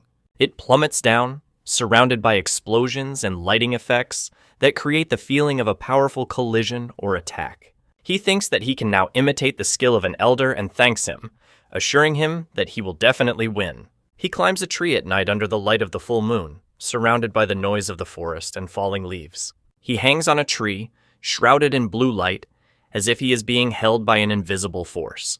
He looks thoughtfully through the foliage, surrounded by the mysterious blue light of the night. He jumps and delivers a powerful blow with a huge sword in the night forest. He stares confidently ahead, clad in armor and a blue cloak, ready for the test ahead. He is standing with his sword raised in the forest, and suddenly notices something that makes him surprised and wary. He delivers a powerful sword strike, causing a blast of blue energy and destruction around him. Sword in hand, he prepares to attack a glowing, ghostly enemy in a dark forest. He is intently looking ahead, surrounded by blue light and energy flashes. He looks wearily, pressed against the wall, and seems to be preparing for further action. He casts the spell Jurakwana, while watching the man with the spear on the branch of a tree.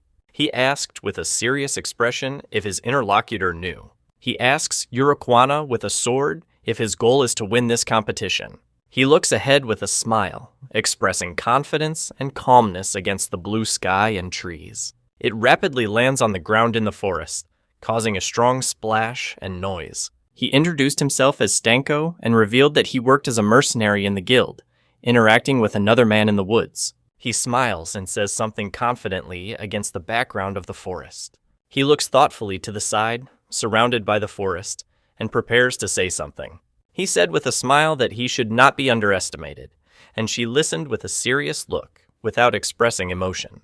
He thinks that despite his reputation as a divine archer, he has a completely useless head. He shows 3 fingers, and, addressing the interlocutor, explains something important against the background of the forest.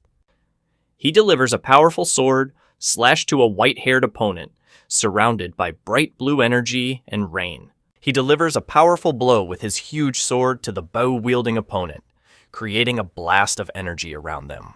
With a resolute smile, he rushes forward, surrounded by dynamic lines of movement. He delivers a powerful blow, piercing the body of the opponent, who stands motionless, bloodied and defenseless. With a serious expression on his face, he asked if the interlocutor was addressing him. He says with energy around that he wasted time, and the other is watching him from the shadows. He thinks that with 6 people left, everyone's vitality is very important when watching the person in front. He concentrates on summoning the inner energy, asking it to enter him as soon as possible. He looks back in the forest with a serious expression on his face, as if he sensed something important. He stands in the forest with a bow and looks at the glowing silhouette of the animal in front of him. He looks thoughtfully ahead, as if thinking about something important. In a panic, he thinks that his invisibility cloak should not be detected, even with detection magic. He is surprised and wonders if the archer has hidden abilities that he is not aware of. He realized that he had focused too much on the vitality and had overdone it, expressing irritation. With a serious expression on his face, he says that the situation is more complicated than it initially seemed. He stands with his back in the forest, surrounded by blue light, and makes a sound that expresses surprise or attention. He looks thoughtfully ahead, and behind him, you can see a frozen man hanging from a tree. He sits in the forest, surrounded by blue light, and thinks that someone has a strangely good sense of smell. He is intently looking ahead, blue energy sparkling around him, and a drop of sweat is visible on his face, expressing tension. With a bow and quiver of arrows, he heads into the forest, surrounded by fog and trees, preparing for a hunt or battle. The image shows a blue hexagonal barrier against a background of trees at night, accompanied by a sound or effect expressed by text. He notices that the forbidden zone is shrinking faster as he races through the forest. He moves intently, contemplating that there are only 6 survivors and 87 days left, and wonders if time depends on the number of people left. In amazement, he noticed the wide open space in front of him. He carefully makes his way through the thick grass, thinking that meeting the enemy will attract too much attention. It releases powerful green energy rays in rapid motion. Hiding in the grass, he asks what sound he heard. He is standing in a raincoat in the forest.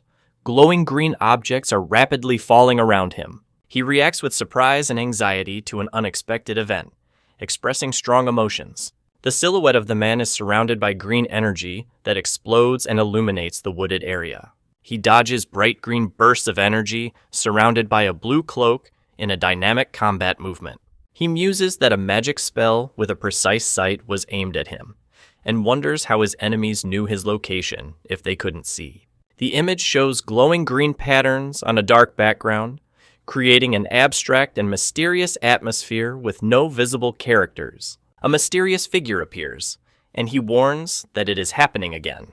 He stands surrounded by bright bursts of energy and thinks that now it is impossible to avoid them due to the increased number of. He concentrates on preparing for battle, standing in a tense pose against a gloomy background with a flowing cloak. He resolutely declares that he trusts his inner energy by clenching his fist. He shouts the name of the move and unleashes a powerful straight punch surrounded by an energetic glow. It lands with force surrounded by bright blue energy and explosive effects. He looks at the rings on his hand in surprise and says, "Wow." He jumped up abruptly in the middle of the dark night and tall grass, giving the feeling of rapid movement. He jumps with a flowing cape, preparing to land on the ground. He looks tensely ahead and says that he can't let the enemy get away alive. Someone stabs hard with a large knife, tearing apart the target and causing blood to splatter around. He looks in horror at the wound in his stomach from which the light is emanating and tries to understand what is happening. He looked around in fright, and she quietly came up behind her, preparing for an unexpected action. He said with a cigarette that if he did not get up, he would kill him, and the other, bleeding, was struggling to get up. He stands there, emitting blue lightning that strikes another falling to the ground in a dark forest at night. 2 are running through the forest, their footsteps causing splashes of water and sounds that express the tension of the situation. He stands against the night sky with a serious expression and a toothpick in his mouth, as if preparing for an important conversation or action. He floats in the air and looks down at another who is standing with a weapon at a chest in a gloomy forest. He carefully examines a small object in his hands, showing concentration and slight anxiety. He prepares for battle, holding 2 weapons in his hands, and looks attentively ahead, as if warning of impending danger. It runs quickly along the road, leaving sparks and kick marks in its wake. It runs quickly on a wet surface, leaving splashes of water behind it. He swiftly attacks with 2 grappling hooks, aiming them at the dark-haired opponent below. He sharply strikes with his fist, accompanying the movement with the sound, "okay." He said with determination that the enemy was too slow to prepare for the attack. He swiftly delivers a powerful sword strike, slicing the enemy apart in fast-paced combat. It delivers a powerful blow, piercing the opponent's defenses and causing blood to splatter. He thinks that if he hadn't protected himself with internal energy, he would have been cut open while an armed opponent was standing behind him. He looks away with a grin and says something confidently against the night sky. He thinks he's always dealt with mages, and now he's facing a killer. He stares intensely ahead, sweating and scratching as if he is preparing for a serious test. He stands with 2 swords and threatens that he is going to finish it.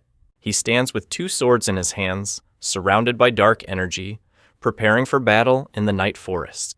In the darkness of the night, 2 stumps of legs in mesh stockings stick out of the water, creating an ominous atmosphere.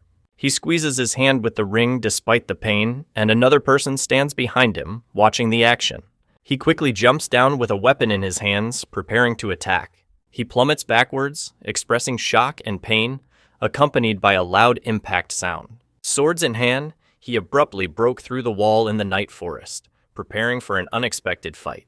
He looks around in a panic, feeling the pressure and threat from an invisible enemy. He gripped the other's hand tightly, showing determination and tension in the moment. He intensely tries to control the magical energy that surrounds his hands, experiencing internal tension and fear. He says with a serious expression that he won't let anyone get in his way. He lets out a loud cry, expressing intense pain or rage at a tense moment. He lets out a loud cry of pain or frustration. He screams with despair and tension, drops of sweat running down his face, expressing strong emotions. The image shows the moment of a strong impact with blood splatters and a sound effect, with no visible characters or dialogue.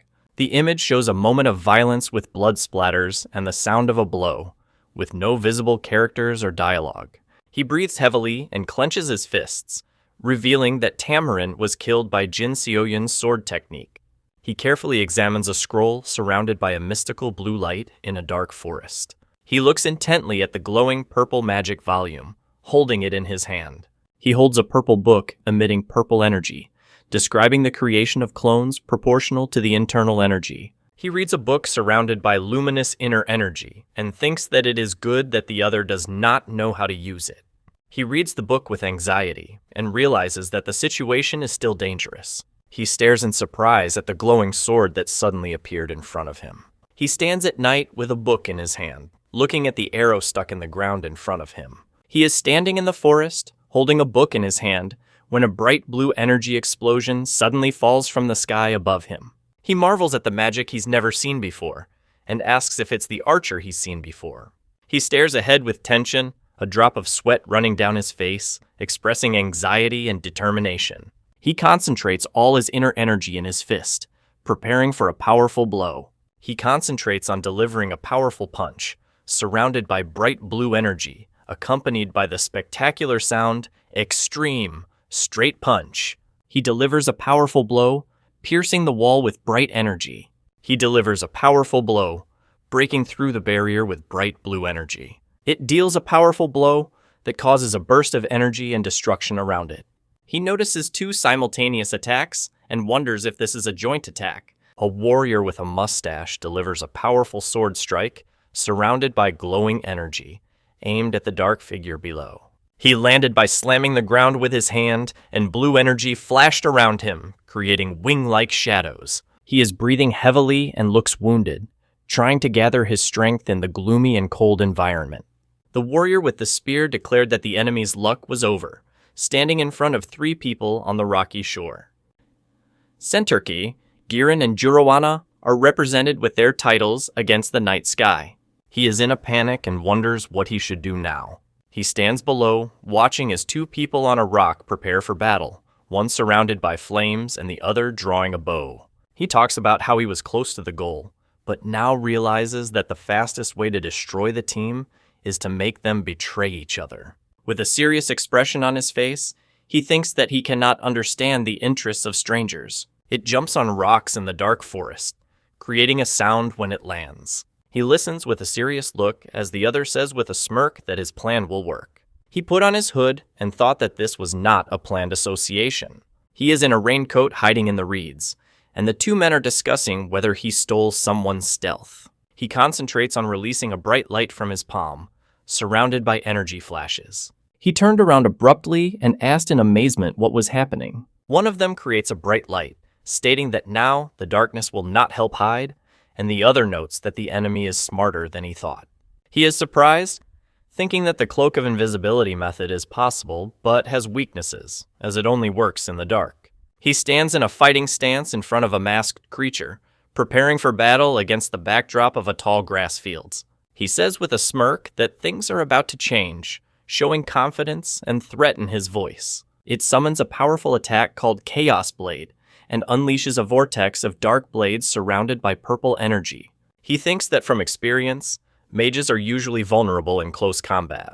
He thinks that if he gets too close, the magic will take him away, and then it will be difficult for enemies to use it correctly, while another character activates a powerful spell. He resolutely jumps down, thinking that he will end the fight in close combat at any cost. He violently attacks his opponent, screaming for them to die, in the midst of a fierce battle with bright energy effects around him.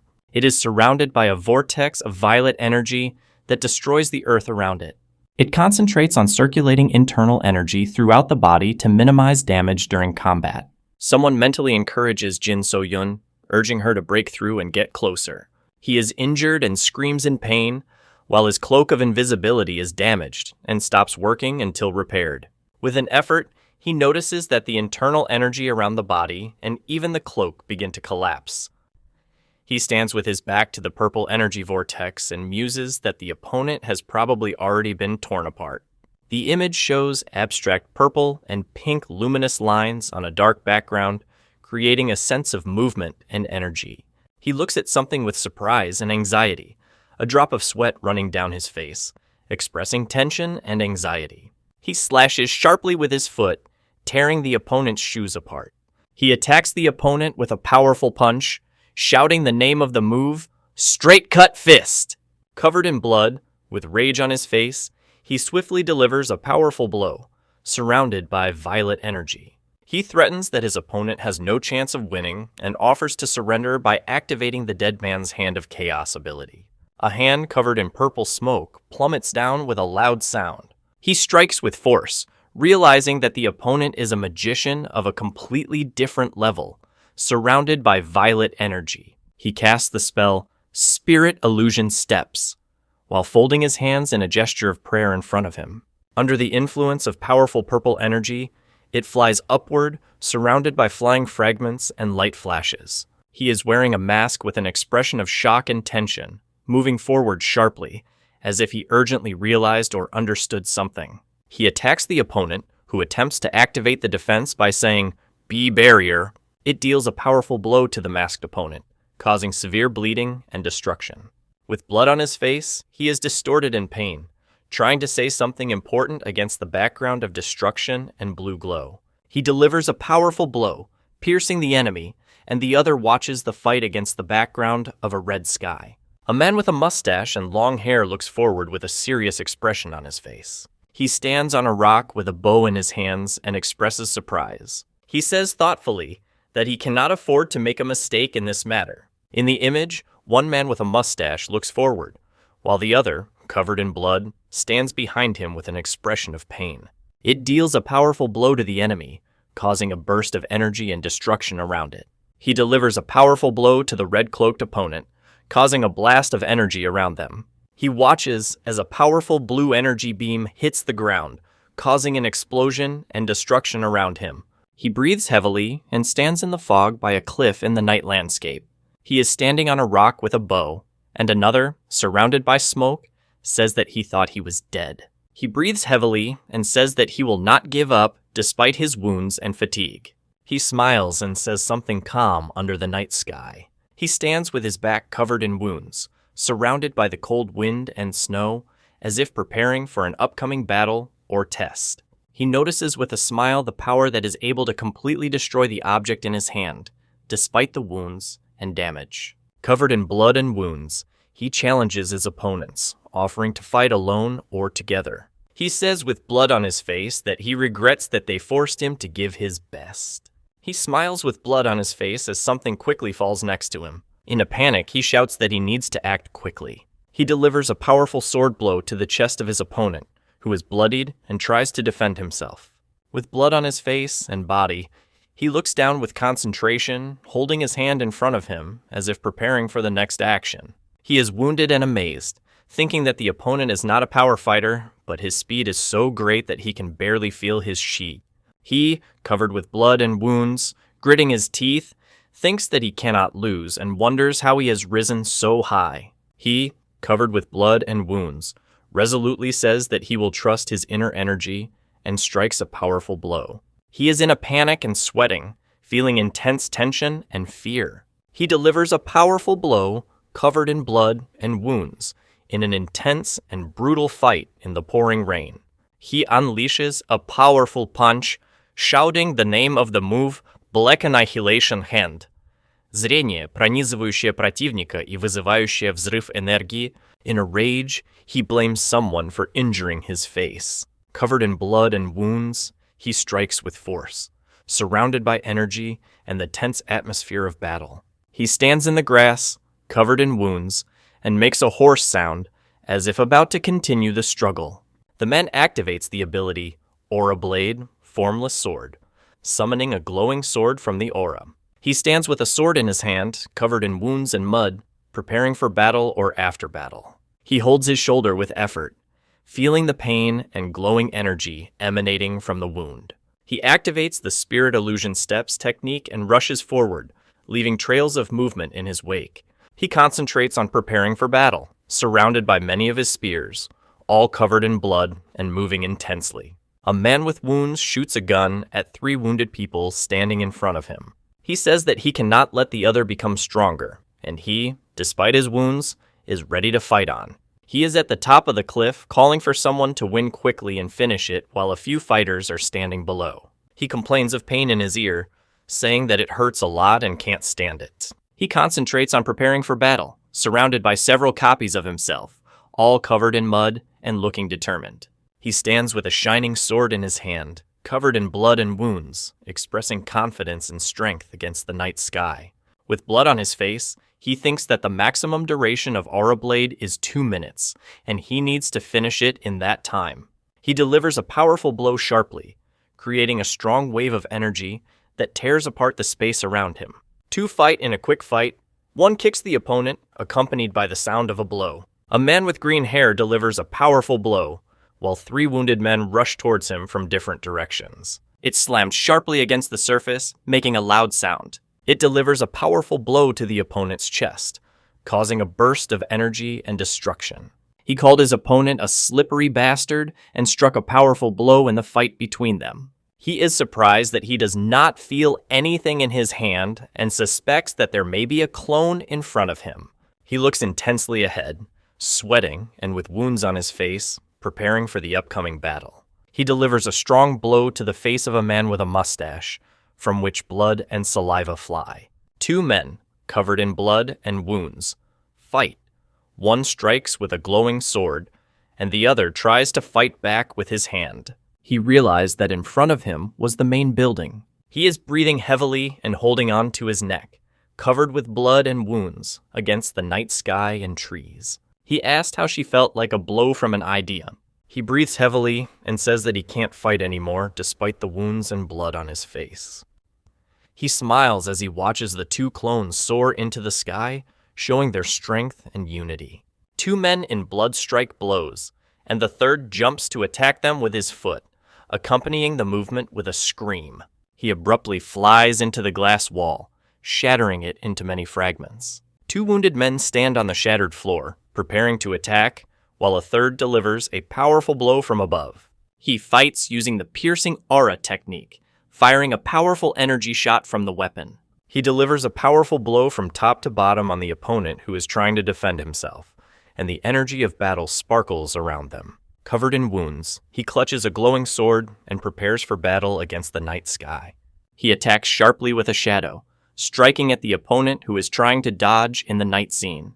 With a wound on his face, he fights intensely, holding a glowing sword, and says something decisive. Several wounded men stand on the field, and one of them mentally notes that there are still 5 opponents left. He tensely holds the sword in his mouth and thinks that there is only about a minute left.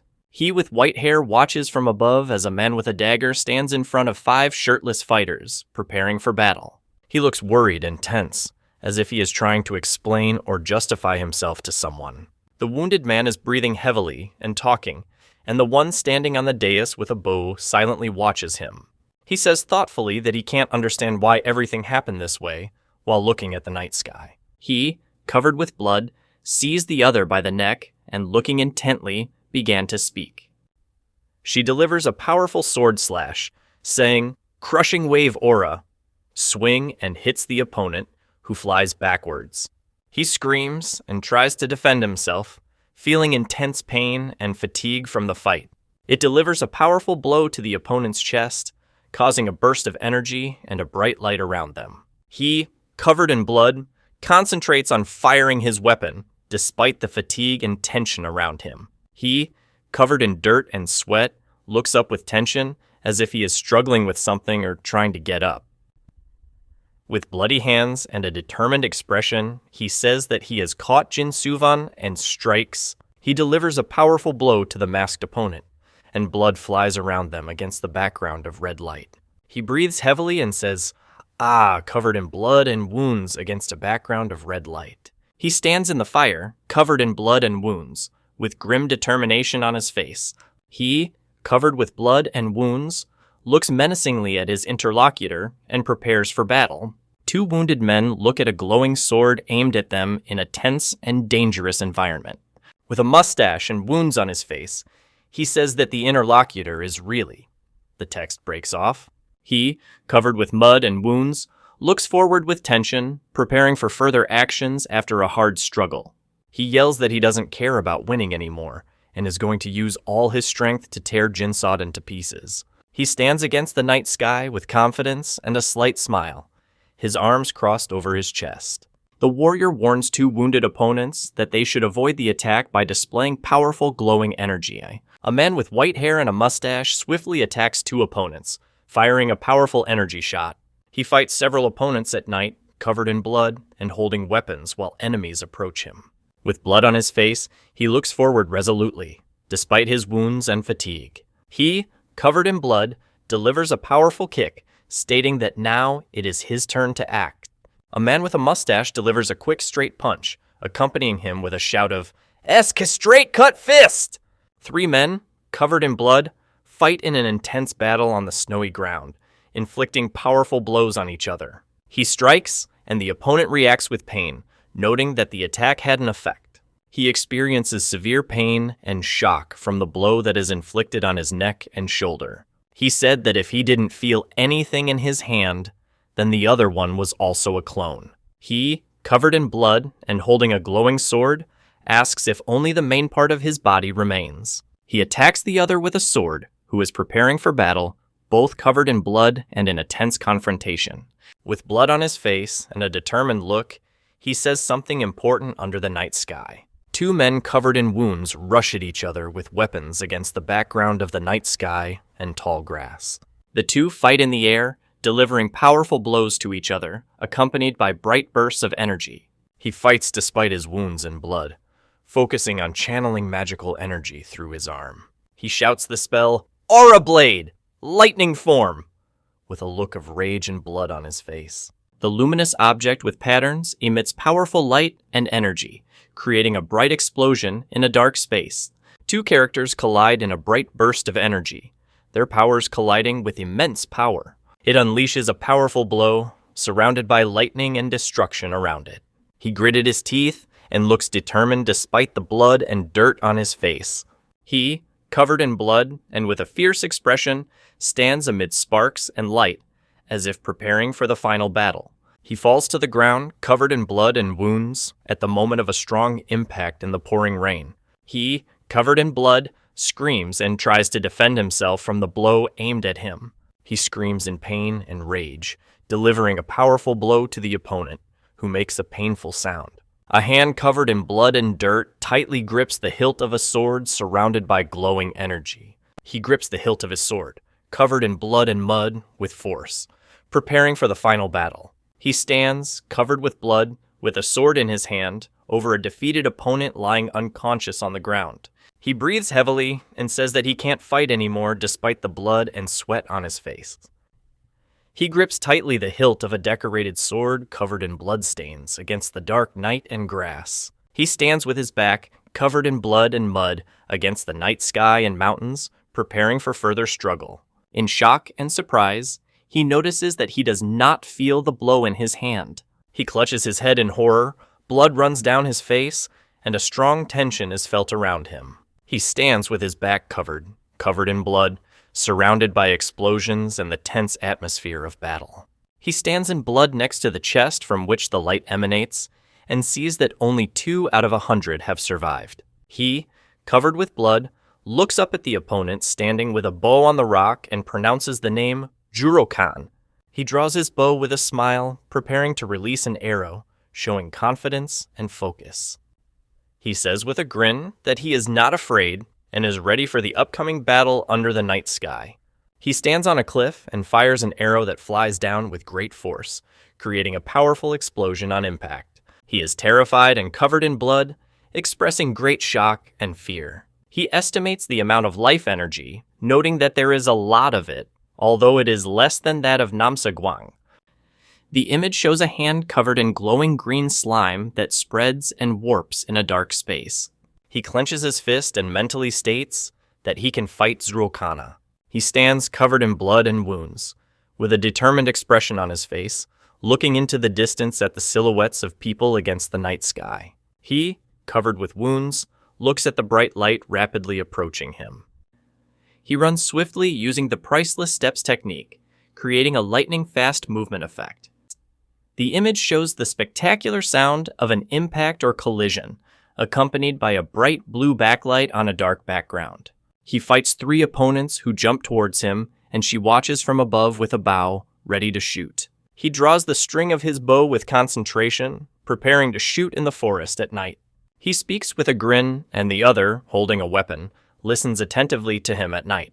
He focuses on firing an arrow from his bow, directing it downwards with powerful energy and light effect.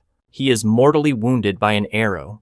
Blood spurts from his body. He lies on the ground in blood and wounds, with an expression of pain and rage, and the feet of other people are visible around him. He falls down, surrounded by dark smoke and light, while another watches him from the edge of the cliff. With a staff in his hands, he steps on the ground next to a lying man, creating noise and movement in the silence of the night. He stands with a bow, aiming at the man lying on the ground, who in despair shouts, "No!" A bloody hand with rings thrusts violently into the surface, accompanied by the sound of a blow and a flash of red light. He plunges the knife into his hand with effort, gnashing his teeth and splattering blood emphasize the tension of the moment. He screams in horror, covered in mud and blood, as if he is fighting for life or in great pain. He lies on the ground with 2 arrows in his body, and another with a bow stands over him, ready to shoot. He lies on the ground in blood and sweat, gritting his teeth in a desperate struggle. The elf draws his bow and prepares to shoot at the wounded man, who is lying on the ground with an arrow stuck in his hand. He is furious and desperate, with blood on his face and tears, expressing strong emotions in a tense moment. He is terrified and bloody, his gaze filled with shock and fear after being hit hard. He lies on the ground covered in blood, with his eyes wide open, expressing shock and pain. He stands with a bow next to the body that was hit by 2 arrows and says that this is the end. He stands with a bow, watching the broken chest and the stains on the ground, as if assessing the consequences of what happened. He was surprised to see the items and asked about the coins, while the system announced the summoning of the player's purchased items. He stands among the many items and says that he has collected many things, including a power ring for 20 coins. He looks at the book in surprise, surrounded by floating objects and a shadow with a scythe behind him. He reads the book and is surprised to learn that the final 5 players are given a chance to spin the roulette wheel and get the item. He looks anxious and tense, as if he is trying to understand or comprehend something important. He smiles with cunning, looking ahead, as if he is preparing for something important or unexpected. The image shows the activation of the Spirit Illusion Steps ability with the effect of sound effects and light highlights. He stands in the light of the lamp, holding a book in his hand and looking up at the bars. In a panic, he tries to hold on, expressing fear and tension. The inscription, Asgro's Necklace, appears on the screen, indicating the receipt or activation of an item with this name. He holds his head and looks very upset, as if he is trying to cope with severe pain or stress. He clenches his fist with tension and looks up, preparing for the upcoming test or battle.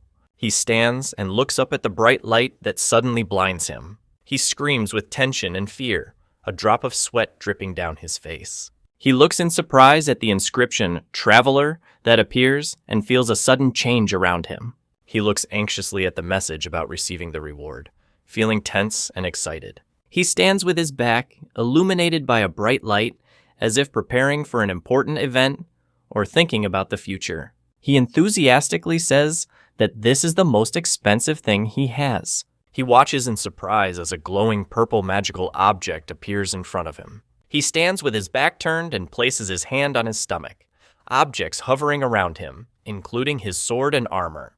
He concentrates on preparing for action, surrounded by weapons and a glowing mystical object. He stands with his back, and a voice congratulates him on his success and wishes him good luck in the next game.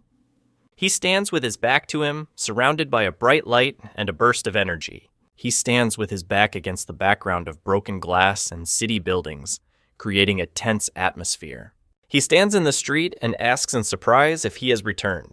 He looks at the hand with surprise and mild anxiety, as if trying to understand what is happening to it.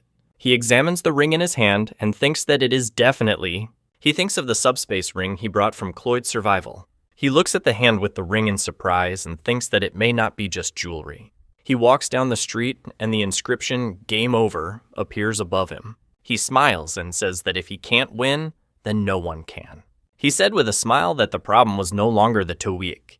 He looks at the ring on his hand and thinks that he has just heard it clearly. He clenched his fist with his backpack and admitted that he took second place, which is not good enough for him. He clenches his fist, staring forward in concentration, preparing for the test ahead. The image shows the facade of a building with brickwork and windows on a sunny street with no visible characters. He walks into the room, holding his bag behind his back and opening the door. He sits on the floor in the room, concentrating on holding a cube in his hands, immersed in his thoughts. He thinks out loud that he can't kill people here. He thinks intently with his eyes closed, creating a tense atmosphere around him. The old man explains that now that the dungeon is formed, he will be able to focus and naturally gather internal energy. With a wound on his lip and a drop of sweat on his face, he looks up at the other person, clearly in pain or fear. An old man with a mustache speaks confidently, and a young man listens to him attentively against the background of the forest. He begins to speak with a serious expression, calling the interlocutor a useless sparrow. He stands with his eyes closed, and a luminous cord appears above him, accompanied by thoughts of a stork bringing a baby. He sits in the lotus position, concentrating with concentration, a haze hovering around him, creating an atmosphere of mysticism and inner strength. He clenches his teeth and sweats, clearly experiencing intense tension or fear. He is in a panic and sweats, expressing intense irritation and swearing out loud. In a panic, he says that he can't control the power coming from the ring on his finger. He stands with his back and creates a glowing purple energy ball in his hand. He looks at a glowing object holding a book called The Book of Iron Free Fist, worth 30 coins. He thinks about the fact that he will have to learn gradually through training, and understands that it will be impossible to become strong quickly. He is standing at the table and reading a book. There are notebooks, a pen, and a cup on the table. He was surprised to realize that the gaming system extends to reality. He delivers a powerful punch with his fist, creating a strong energy vortex around his arm. It unleashes a powerful kick, creating a bright burst of energy. He stands barefoot, carefully examining his hands, as if trying to understand something important. He bites a metal object, breaking it with his teeth with force. He is surprised to think that such a thing costs only 1 coin. One of them orders 10 people to be brought from the next game, while the other looks anxiously at the money flying around. He holds a green bottle and is surprised by the appearance of a purple ghostly creature next to him. He thinks Cloyd's survival could be an incredible opportunity. He carefully examines the bottle, standing in the room by the window. He looks worried and sweating as he stands against a dark blue patterned background. He stands at the window and says that if there are no problems, then tomorrow he can safely leave. The image shows the facade of Grandma's restaurant with a bright sign and an empty interior visible through glass doors and windows. He tastes the food with his eyes closed and says that it is delicious, despite the tears on his face. He reflects on the fact that the time spent in the game is not reflected in real life. With his eyes closed and beads of sweat on his face, he is experiencing a tense moment. He stands in the street and remembers that he also brought this. He puts on a ring of power that costs 20 coins. He stood up abruptly, feeling the tension and preparing for action in a tense situation. He jumps abruptly off the roof of the building, smashing the ground and causing destruction around him. He quickly jumps from the roof of a building, preparing to land on the street in an urban area. He looks back at the empty street and thinks that no one saw it. He speculates that if this is implemented in the same way as in the game, then the consequences can be significant. It hits the violet energy field with force, creating a bright glow. He is surprised to examine the strange glowing object in his hand, trying to understand its nature and purpose. He recalls that in the game he could not move for 3 hours, and his insides were burning. He is in shock and tension, with his eyes wide open and a drop of sweat on his face. It emits a powerful scream, emitting light from its eyes, which causes the destruction of objects around it. An elderly woman and 2 security guards are standing in the hallway. He looks worried, and another explains the situation. In a panic, he warns the other of the impending danger, trying to protect himself from an explosion or impact. 2 policemen and an elderly woman are standing at the door. One of the policemen shouts that they are the police and asks if anyone is inside. 3 people in uniform look ahead in surprise. One of them asks, addressing the interlocutor. He breathes heavily and sweats, expressing fatigue and tension. He breathes heavily and says the level is a bit high. 2 security guards and an elderly woman stand at the door, behind which he says he can't open it because the keys were left inside. He watches as 2 men in uniform escort an elderly woman down the hallway, preparing for an important meeting or event. He reaches for the doorknob to open the door with an electronic lock. He sits on the floor by the door, breathing heavily and looking exhausted. He is breathing heavily and sweating, clearly tired or injured while trying to say something. He stares intently at the hand from which smoke or steam is emanating, as if trying to understand or control what is happening. He concentrates on preparing for battle, tensely raising his hand and preparing to strike. He jumps with a powerful punch, announcing that 10,000 defeat the palm.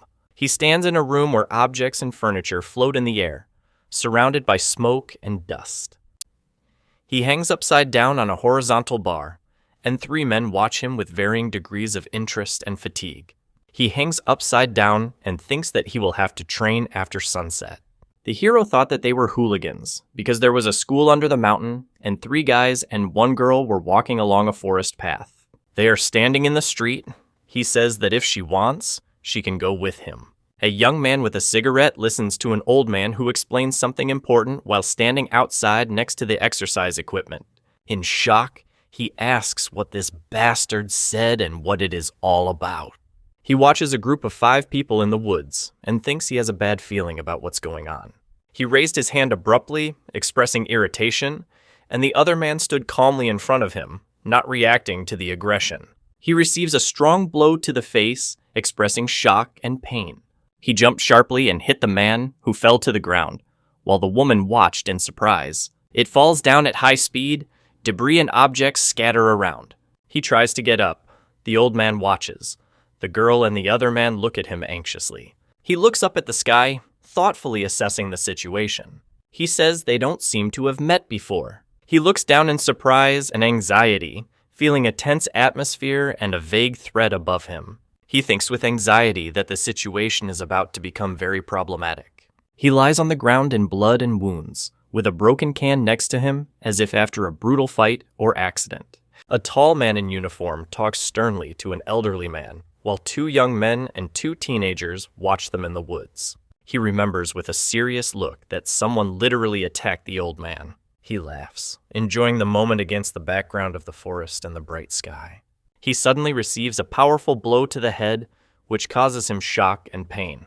He watches as another in a jacket delivers a powerful blow, kicking up dust and destroying the ground around him. He concentrates on pronouncing the names of his attacks: Unstoppable Fist and Penetrating Fist, preparing for battle. He delivers a powerful kick to a man in a suit, causing a burst of energy and destruction around him. He admitted that he had no control over his strength, while another man, bleeding from his mouth, tried to kneel in the woods. He is angry with a knife in his hands and asks where he crawled out from, calling him creepy.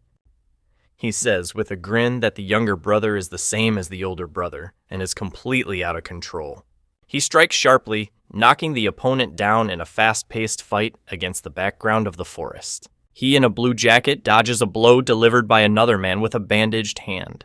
He delivers a powerful kick, knocking down the attacker with a knife, who falls to the ground in the forest. He concentrates on the need to control his power. He thinks that if something goes wrong, he will be seriously unlucky, so he suggests limiting himself to 50%. He delivers a powerful palm strike, creating an explosive wave of energy that hits the opponent and destroys the environment. He lies on the ground with blood all around, expressing pain and suffering after being injured. The man is forcefully thrown down, causing a powerful explosion and scattering fragments around. The 3 watch as a man falls headfirst against a tree, and one of them exclaims that it was crazy. He concentrates on using his magical power, directing it with his palm forward while in the forest. He scratches his head in embarrassment, and the 3 men watching him look interested and wary. He is standing over another man lying on the ground, preparing to say or do something. He stands on the back of another lying on the ground, while a conversation takes place between them. The woman anxiously asks if she hears Dongjun running away, while the others try to help the injured on the ground. He thinks irritably that he shouldn't have demonstrated his strength to an ordinary person while his feet are moving quickly on the ground. He moves quickly, thinking that if he died, his life would end. He reflects on the fact that despite the ease of learning from the experience of the game, he will need serious training for complete control. He runs quickly along the forest path, hiding among the trees and bushes. The image shows a sunny cityscape with modern buildings and advertising signs with no visible characters. He sits in the lotus position, concentrating intently, a bright blue flame blazing around him, emanating from his arms and body. He stands on the street and asks on the phone how the training at the new academy is going, while it gets dark around him. He is on the phone and thinks he can't tell her that he is training in martial arts instead of studying. He shouts into the phone in a panic, asking what happened. He concentrates on inserting his hand into the glowing portal, holding the phone to his ear. He holds the amulet in surprise and says that he doesn't know what to do with it. On the street, in the evening light, you can see buildings with brightly lit windows, but there are no characters and dialogue. He takes the handle of the backpack, preparing to take or carry something away. 3 people are walking down the street at sunset. One of them says it's time to cross to the other side, as the traffic light is already green for pedestrians. He cries and covers his face with his hand, expressing intense pain and despair. The image shows a cityscape with illuminated buildings and a bridge at sunset, with no visible characters or dialogue. He holds a dragon amulet in his hand, examining it carefully. He asks the woman if she can try on the ring, and she listens to him attentively.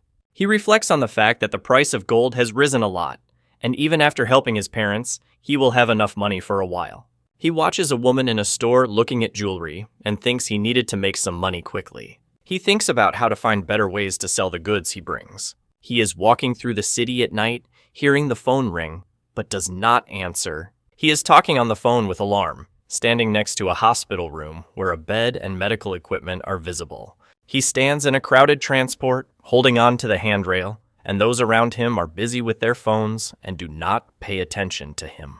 He watches a man in the forest through a window, while someone shouts, "Fire!" He stops the fireball, surprised by what is happening. He thinks with alarm that he is not the only one in Korea who has experienced that game.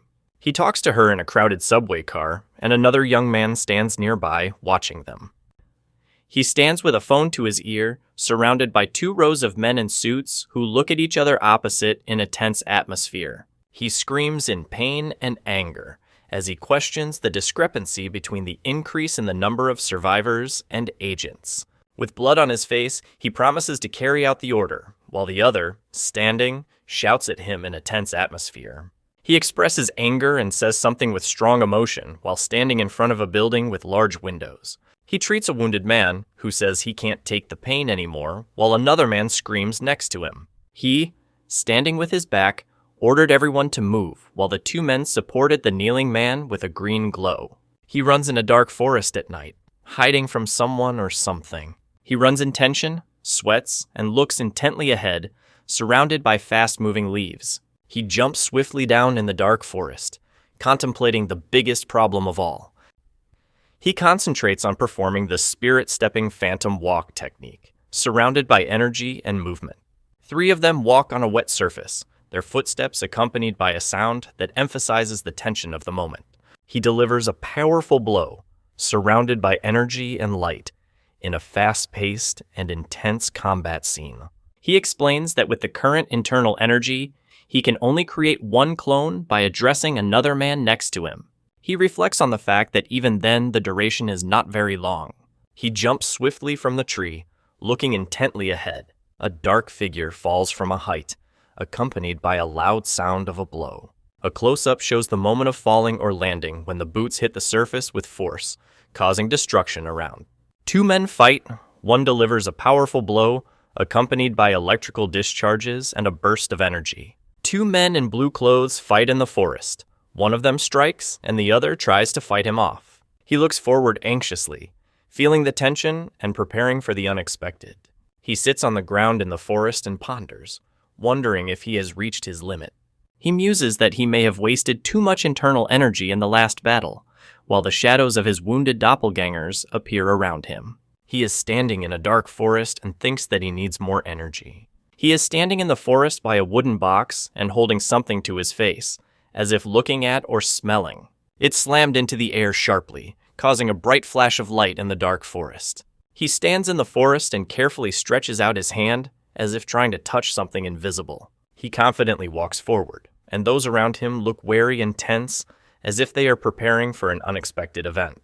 A knight in armor sweats and trembles intensely, preparing for battle, and another warrior can be seen behind him. He stands seriously, while a man with glasses and another shouts, expressing displeasure. A group of 5 people stands with their backs to a bright forest glade, and an inscription appears on the screen with gratitude for participating in the survival test.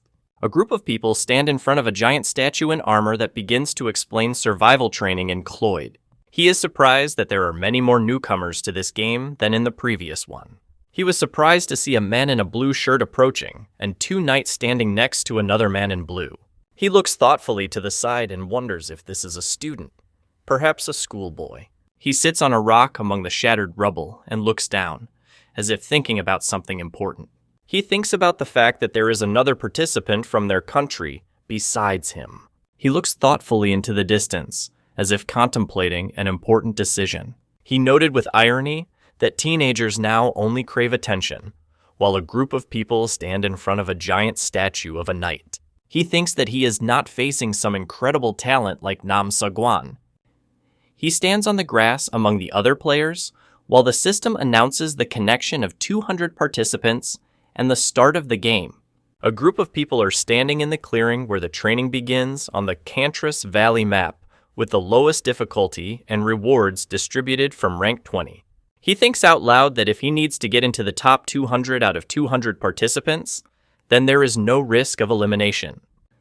He confidently stated that this time he would play in the style of Liu Bu. He and another man stand in front of a large statue of a knight surrounded by trees, examining it carefully. He looks up anxiously and thinks that if this is not stopped, then everyone will die. He holds out his hand to the other, and a voice explains that the game continues as long as at least one team member survives, and then both teams will receive rewards. 3 people are standing together. One of them thinks that because of the 5-minute team formation rule, more people are in the game than before. 2 men meet for the first time and shake hands against the background of other people and trees. He muses aloud that making the wrong choice can turn them into a burden, standing with the others in front of a huge statue of a knight. He remembers a schoolboy he saw earlier and notes that he did not look like a beginner. He said, "What?" in surprise, surrounded by people and a huge creature with horns in the meadow. He asked the statue where the man had gone. He notices something behind him, and the other 2 men look in his direction warily. Several participants stand with their backs, and the system reports that they have already formed duets. He worries that he must find someone who has not yet found a match, but does not know how to find such a person among many people. He clenches his fist and thinks that he has no choice in the current situation. He resolutely thinks that he will win by killing everyone, whether in a duo or alone. A message appears on the screen announcing the start of the first game day in Cloyd's survival duel. On rocky terrain, it plummets down, surrounded by rushing streams of blue energy. He notices several villages in the valley and considers it a good place for initial agriculture. He shouts, warning that if anyone approaches, he will kill. The image shows a powerful burst of energy rushing into the sky against a backdrop of bright clouds and a solar halo. He quickly descends, deciding to take a position on the ground first and deal with those who come down later. He abruptly stepped on the ground, making a loud impact sound. He looks intensely to the side and prepares for action, gritting his teeth and holding a wand in his mouth. He counted 6 people and assumed that it meant 3 teams. He runs quickly down the street of the medieval city, leaving dust and noise behind him. He thinks to himself that he has already trained mentally many times for the second game in his room. He is wearing a hat with horns, raising his staff, preparing for action in the forest. He jumps and prepares to strike, while the other looks anxiously to the side, sweating and not noticing the threat behind. He unleashes a powerful punch using the impenetrable fist, dimensional strike technique. He clenches his fist forcefully and says the name of the move, Unbreakable Fist. 2 men fight. One delivers a powerful blow, accompanied by a bone-breaking effect. He coughs heavily and has blood spurting out of his mouth, showing that he is badly injured. He stands with a clenched fist over a fallen opponent, who explains that this is how team matches work. He steps on the head of another person lying on the ground in the forest.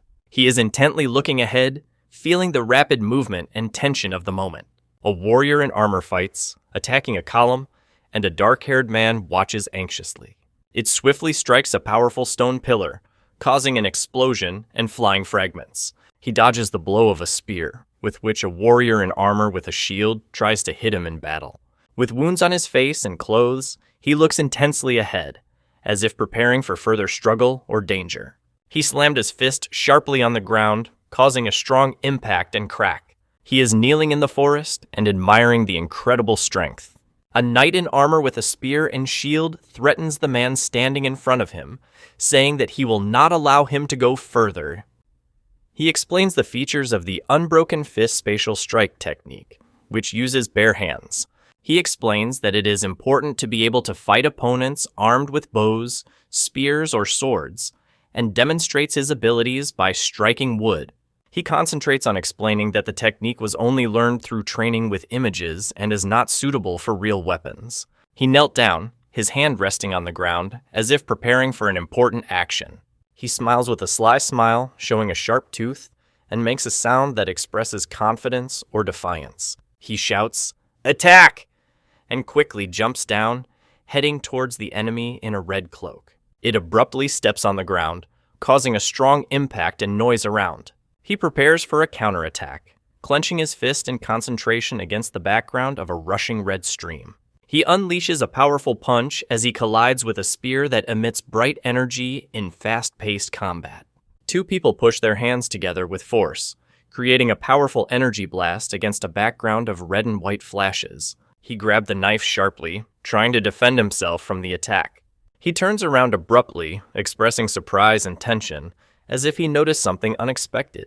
He delivers a powerful blow to the face of the armored knight, causing him to express pain and surprise. He realized with fury that the enemy had changed the direction of his attack, wondering at the enemy's tactics. He raised his hand resolutely, preparing for action, despite the wounds and tension of the situation around him. A warrior in armor with a red cloak discovered a weak spot and exclaimed that he had found a hole. A hand with 2 rings abruptly bursts out of the surface, creating a powerful explosion of energy around. He delivers a powerful hip strike to the opponent, accompanying him with a shout of "Hip strike!"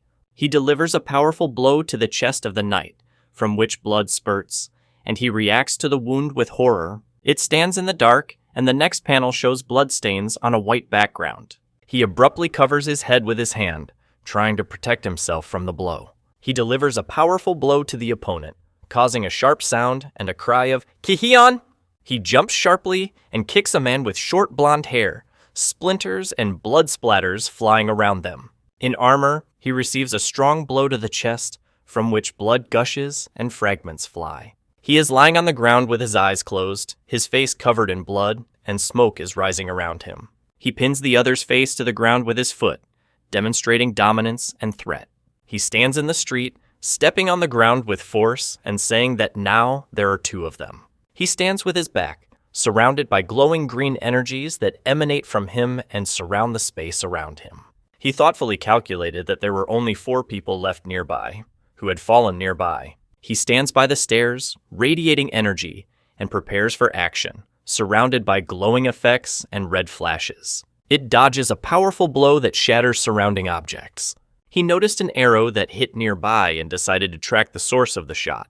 The image shows an empty square of the old city with European-style houses and green trees around the edges. He is surprised, asking if the houses are right next door. He exclaimed to himself in a rage, expressing great irritation and anger.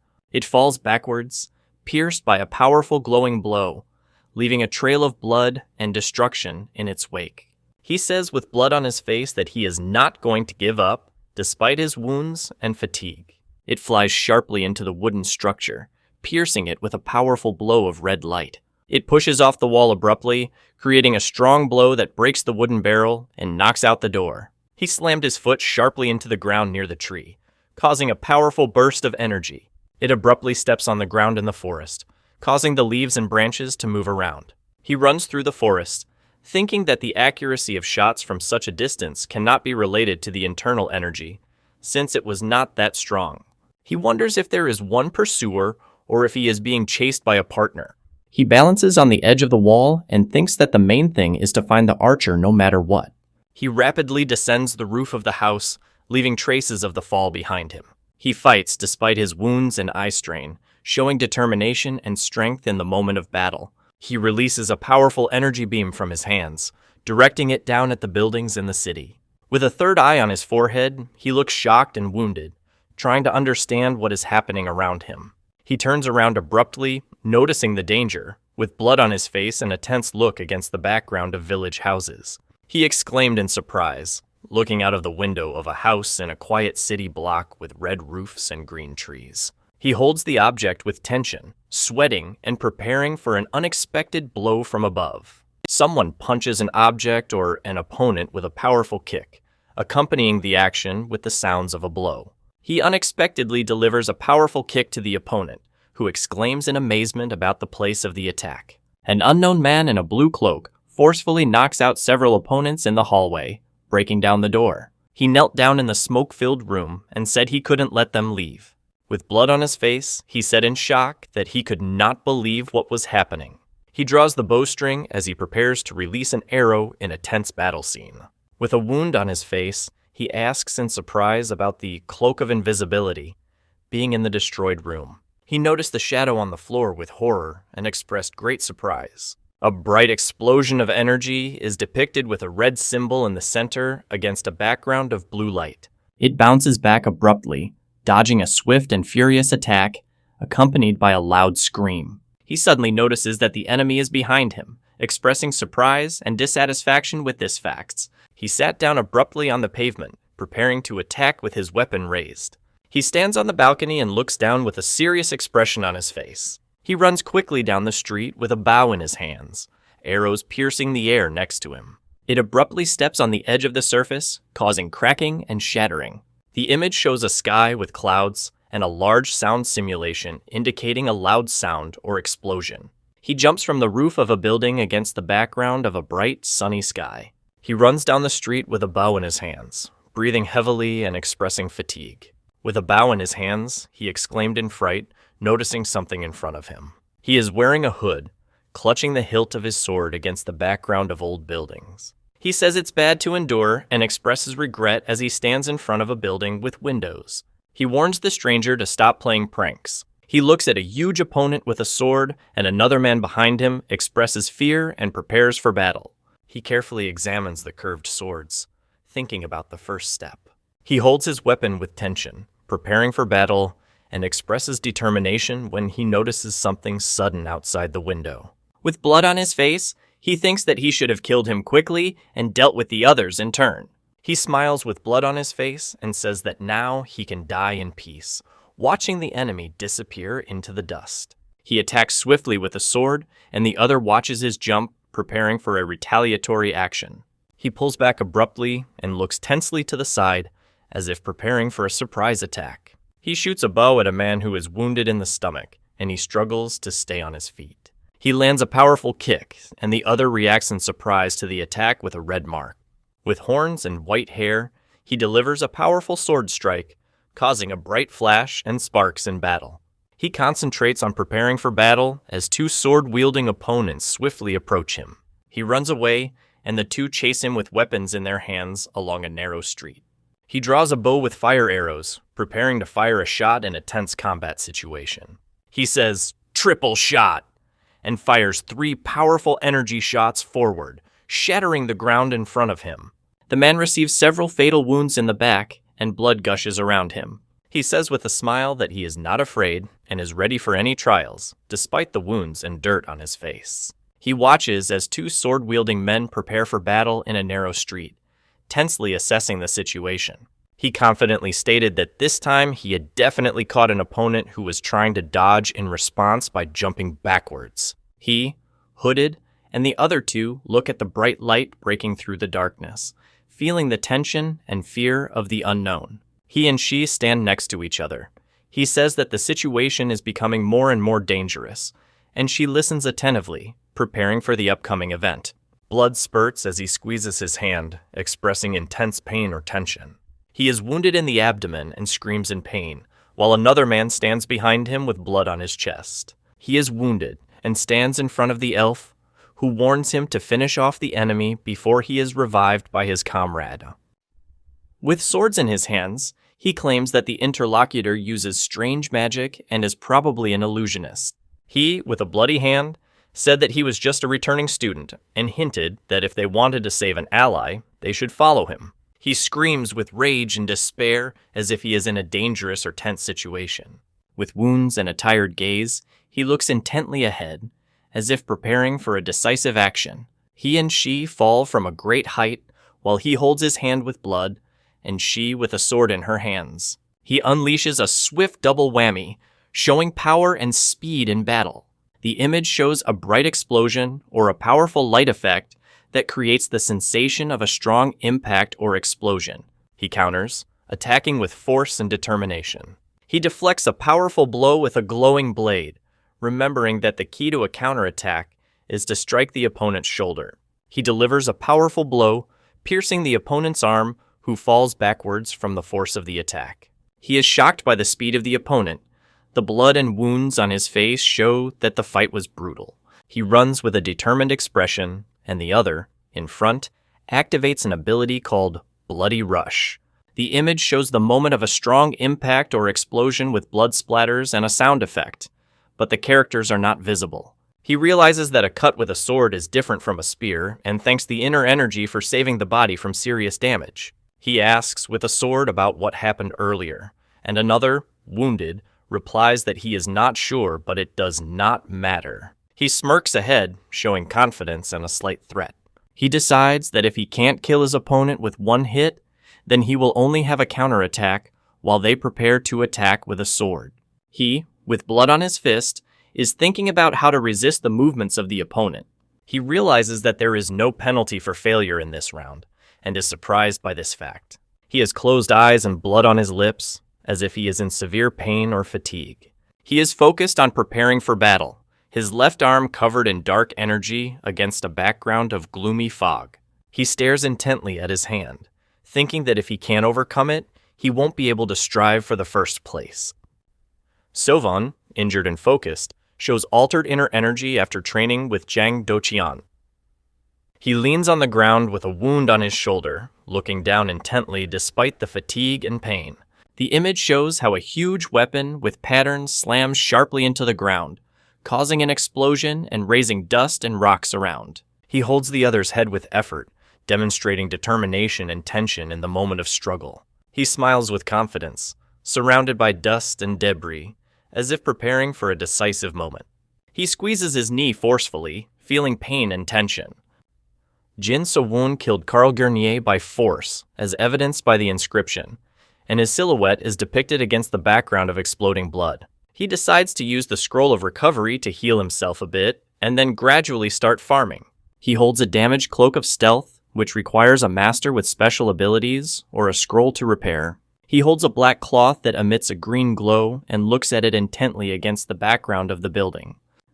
He draws his bow using the cotton tree lightning bow, which allows him to shoot arrows with weak lightning energy. It delivers a powerful blow, creating bright bursts of energy against the background of the building and trees. He stands with a bow in his hands in a narrow alley and says that it is better than the crossbow he took last time.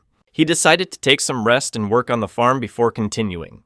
He carefully examines the scroll, which emits a blue glow, standing by a window in a room with high ceilings. He stands inside the building and looks out the window with surprise at the street lit by sunlight. He stands at the window and looks at the clock tower behind the glass. He runs down the cobbled street past a tall building with a gabled roof. He notices that the door is closed and thinks that it seems that no one else was here. He cautiously enters the room and mentally suggests starting a full-fledged mukbang. He decides to close the door just in case, standing in a dark room with a dirty hand. In a panic, he asks if there really is nothing at all, expressing despair and anxiety. He delivers a powerful punch to the wall, punching it through with force and speed. He is standing by the window with a wound on his back, looking at the building behind the glass. He looks down with surprise and anxiety, realizing something important. Two people walk along the pavement to a building with closed doors, heading inside. He quickly runs past the clock tower building, as if in a hurry to do something important. He stands at the window and thinks about how he can cope with them. He peeks in through the half-open door and starts a conversation. He stands on the top floor of an old building and is glad that he has a scroll of healing from the beginning, which is a good sign. He thought that he hadn't noticed the scroll of healing at the entrance because of the garbage, and found the trap to be quite useful. He falls from a great height with a wound in his side, and the other two watch from below, thinking that their skills and items are unremarkable. He says with determination that if you see weaklings, you need to hit first. A man falls from a great height into the castle, and two men watch him, one of them holding a wooden plank. He looks down with a serious expression, surrounded by luminous particles and a sense of tension. He notices that the enemy is raising the barrier, preparing to attack. He delivers a powerful blow towards the other, who is surprised to defend himself from the attack. He is in a panic and with tension saying something important. Drops of sweat are running down his face, and shards of light are flying around. He resolutely stated that he would finish the fight with the next blow. With surprise and effort, he fires a bolt of fire as he casts the spell Escro Dan Fire. He concentrates on releasing fiery energy from his hands, surrounded by flames and a tense atmosphere. He jumps from above, and the other, surrounded by fire, prepares to attack and shouts, "Strike!" He attacks with a fiery explosion aimed at the enemy with a spear in a destroyed stone room. He is in armor with a burning axe, shouting, defending himself from the attacker standing in front of him in a dark room. He in blue says that he can't let the other one leave, addressing the man in purple, and the third watches them in the dark. A man with a beard is worried, and another, with green hair, explains that if he had a partner, he would have already attacked. He in a blue jacket fights off the attacker with an axe with an effort, trying to defend himself. He threatens that in this case, the interlocutor must die. He sharply attacks the enemy from above with a weapon, and he tries to dodge, but receives a strong blow. A man in armor delivers a powerful axe blow to an opponent in a blue jacket, demonstrating determination and strength in battle. A man with a beard shouts that he will kill an opponent who jumps to deliver a powerful blow to him. A large bloodstain appears on the floor, accompanied by the sound of a blow, indicating a violent event. He is in shock and with blood on his face, trying to understand what is happening, expressing bewilderment. He is suddenly wounded by a spear that another man has stuck in him and expresses shock at what is happening. He is in shock with a bloody wound on his stomach, and the other is angry and stands behind him with an injured arm. He delivers a powerful blow to the chest of the opponent, accompanying the attack with a shout of "Shattering Strike!" He stares intently ahead, surrounded by glowing blue sparks against the blood-stained wall. He is horrified and with blood on his face, aware of what is happening around him. He orders the chest to be removed, standing next to the man who has fallen to the ground. He ponders if the enemy has a debuff on his armor, and if he will become faster given his power type. He smashes the ground with force, delivering a powerful blow accompanied by the sound of smash. A man with a beard screams as he watches another fall down a deep well. He looks forward with a tense expression, feeling threatened or preparing to fight. He strikes a powerful blow at the bearded man, who screams in pain and flies back. He screams with rage and pain, blood splattering around, showing that he is in a fierce fight. He falls backwards with his chest pierced, and the other, with a muscular body, stands opposite, surrounded by shrapnel and red light. The image shows a fast-paced moment with bright red effects, highlighting the force of the impact or movement, with no visible characters or dialogue.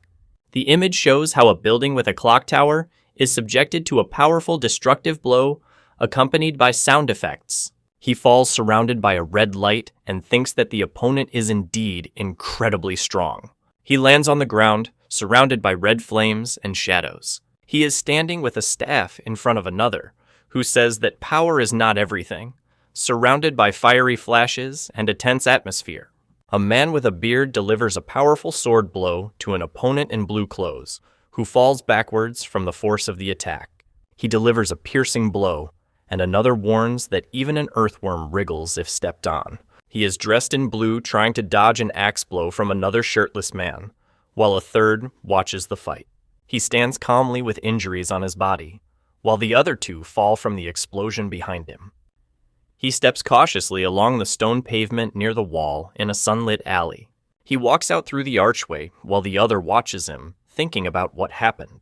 He stands by a stone wall with an arch and looks up, hearing a sound. He abruptly delivers a powerful kick, creating an energy blast around him. He punches through a wall with a powerful kick, creating destruction and knocking out bricks. He is shocked and wonders if he really just fought.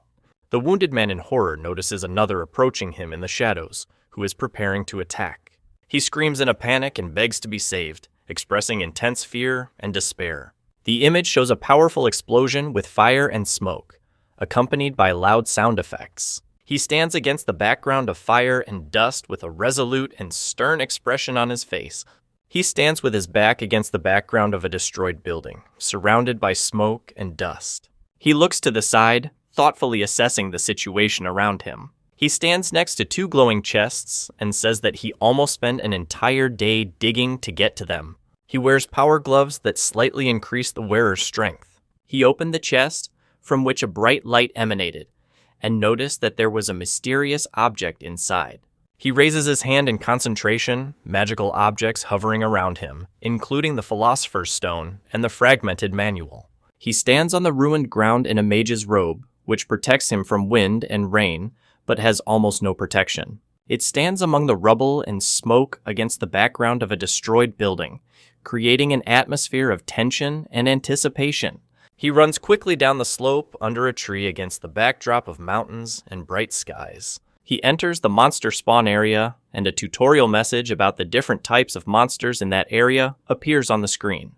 The image shows a message that boss monsters appear on certain maps, and when they are defeated, a special item drops. He stands on the dark ground and regrets not being told that in the last game. He clutched his head when a loud sound rang out around him, and panic began.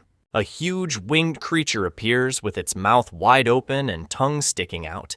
Emitting a loud cry, two people with weapons stand in front of a huge flying creature in the forest, surrounded by snake-like creatures. He is with a staff casting a spell in the forest, and another with dark eyes listens without expressing emotion. He watches as another with a staff fights a flying and snake-like creature in a dark dungeon. He stands on the wall with a bow, preparing to shoot in the dark under the starry sky. He concentrates on drawing his bow, from which a blue electric glow emanates, preparing to shoot. It unleashes a powerful energy blast that destroys the environment and creates a bright light and blast wave. Three giant snakes with open mouths, staring menacingly to the side, surrounded by red light and darkness. The snake unleashes a powerful energy strike, accompanied by flashes and splashes of blood. He uses the 7-star sword technique, attacking huge snakes, while another character with a staff stands in the background. He casts the spell, Ice Lance, and releases ice spears towards the enemy. He looks at the snake with a smirk and says something as the snake opens its mouth against the reddish sky and trees. He uses the 7-star sword technique, complaining that only another can act easily, and lamenting the mana cost of catching enemies.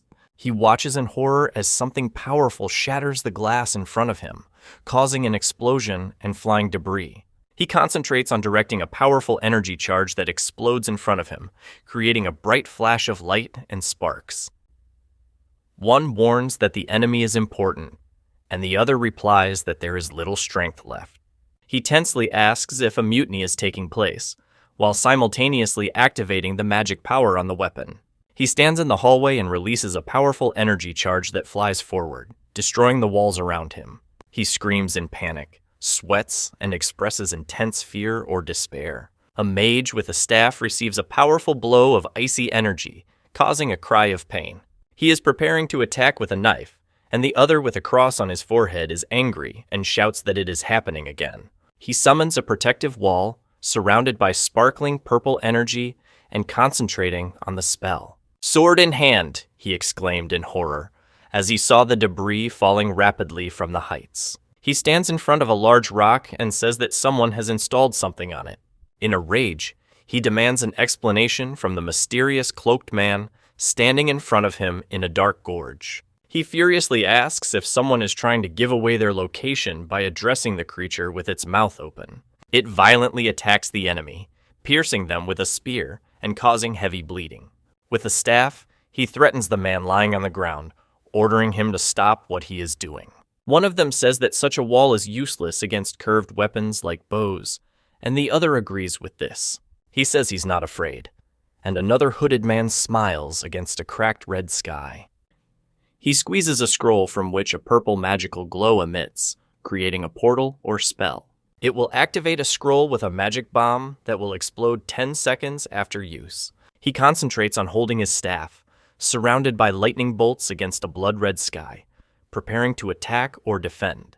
He deflects a powerful lightning bolt with his weapon against a background of bright red light. He stands on the edge of the abyss, watching the object plummet, and a countdown from 4 to 3 is heard. He met his hooded opponent with his sword, and a glowing blade appeared in the air between them, accompanied by the count from one of them. He looks at the glowing object in his hand with surprise and expresses bewilderment. He stands with his back and watches as fire explodes around him and shards of stones scatter. He notices that the force is stronger than he expected as the snake-like creature roars next to him. It creates a powerful explosion, throwing rocks away and stating that it is too noisy.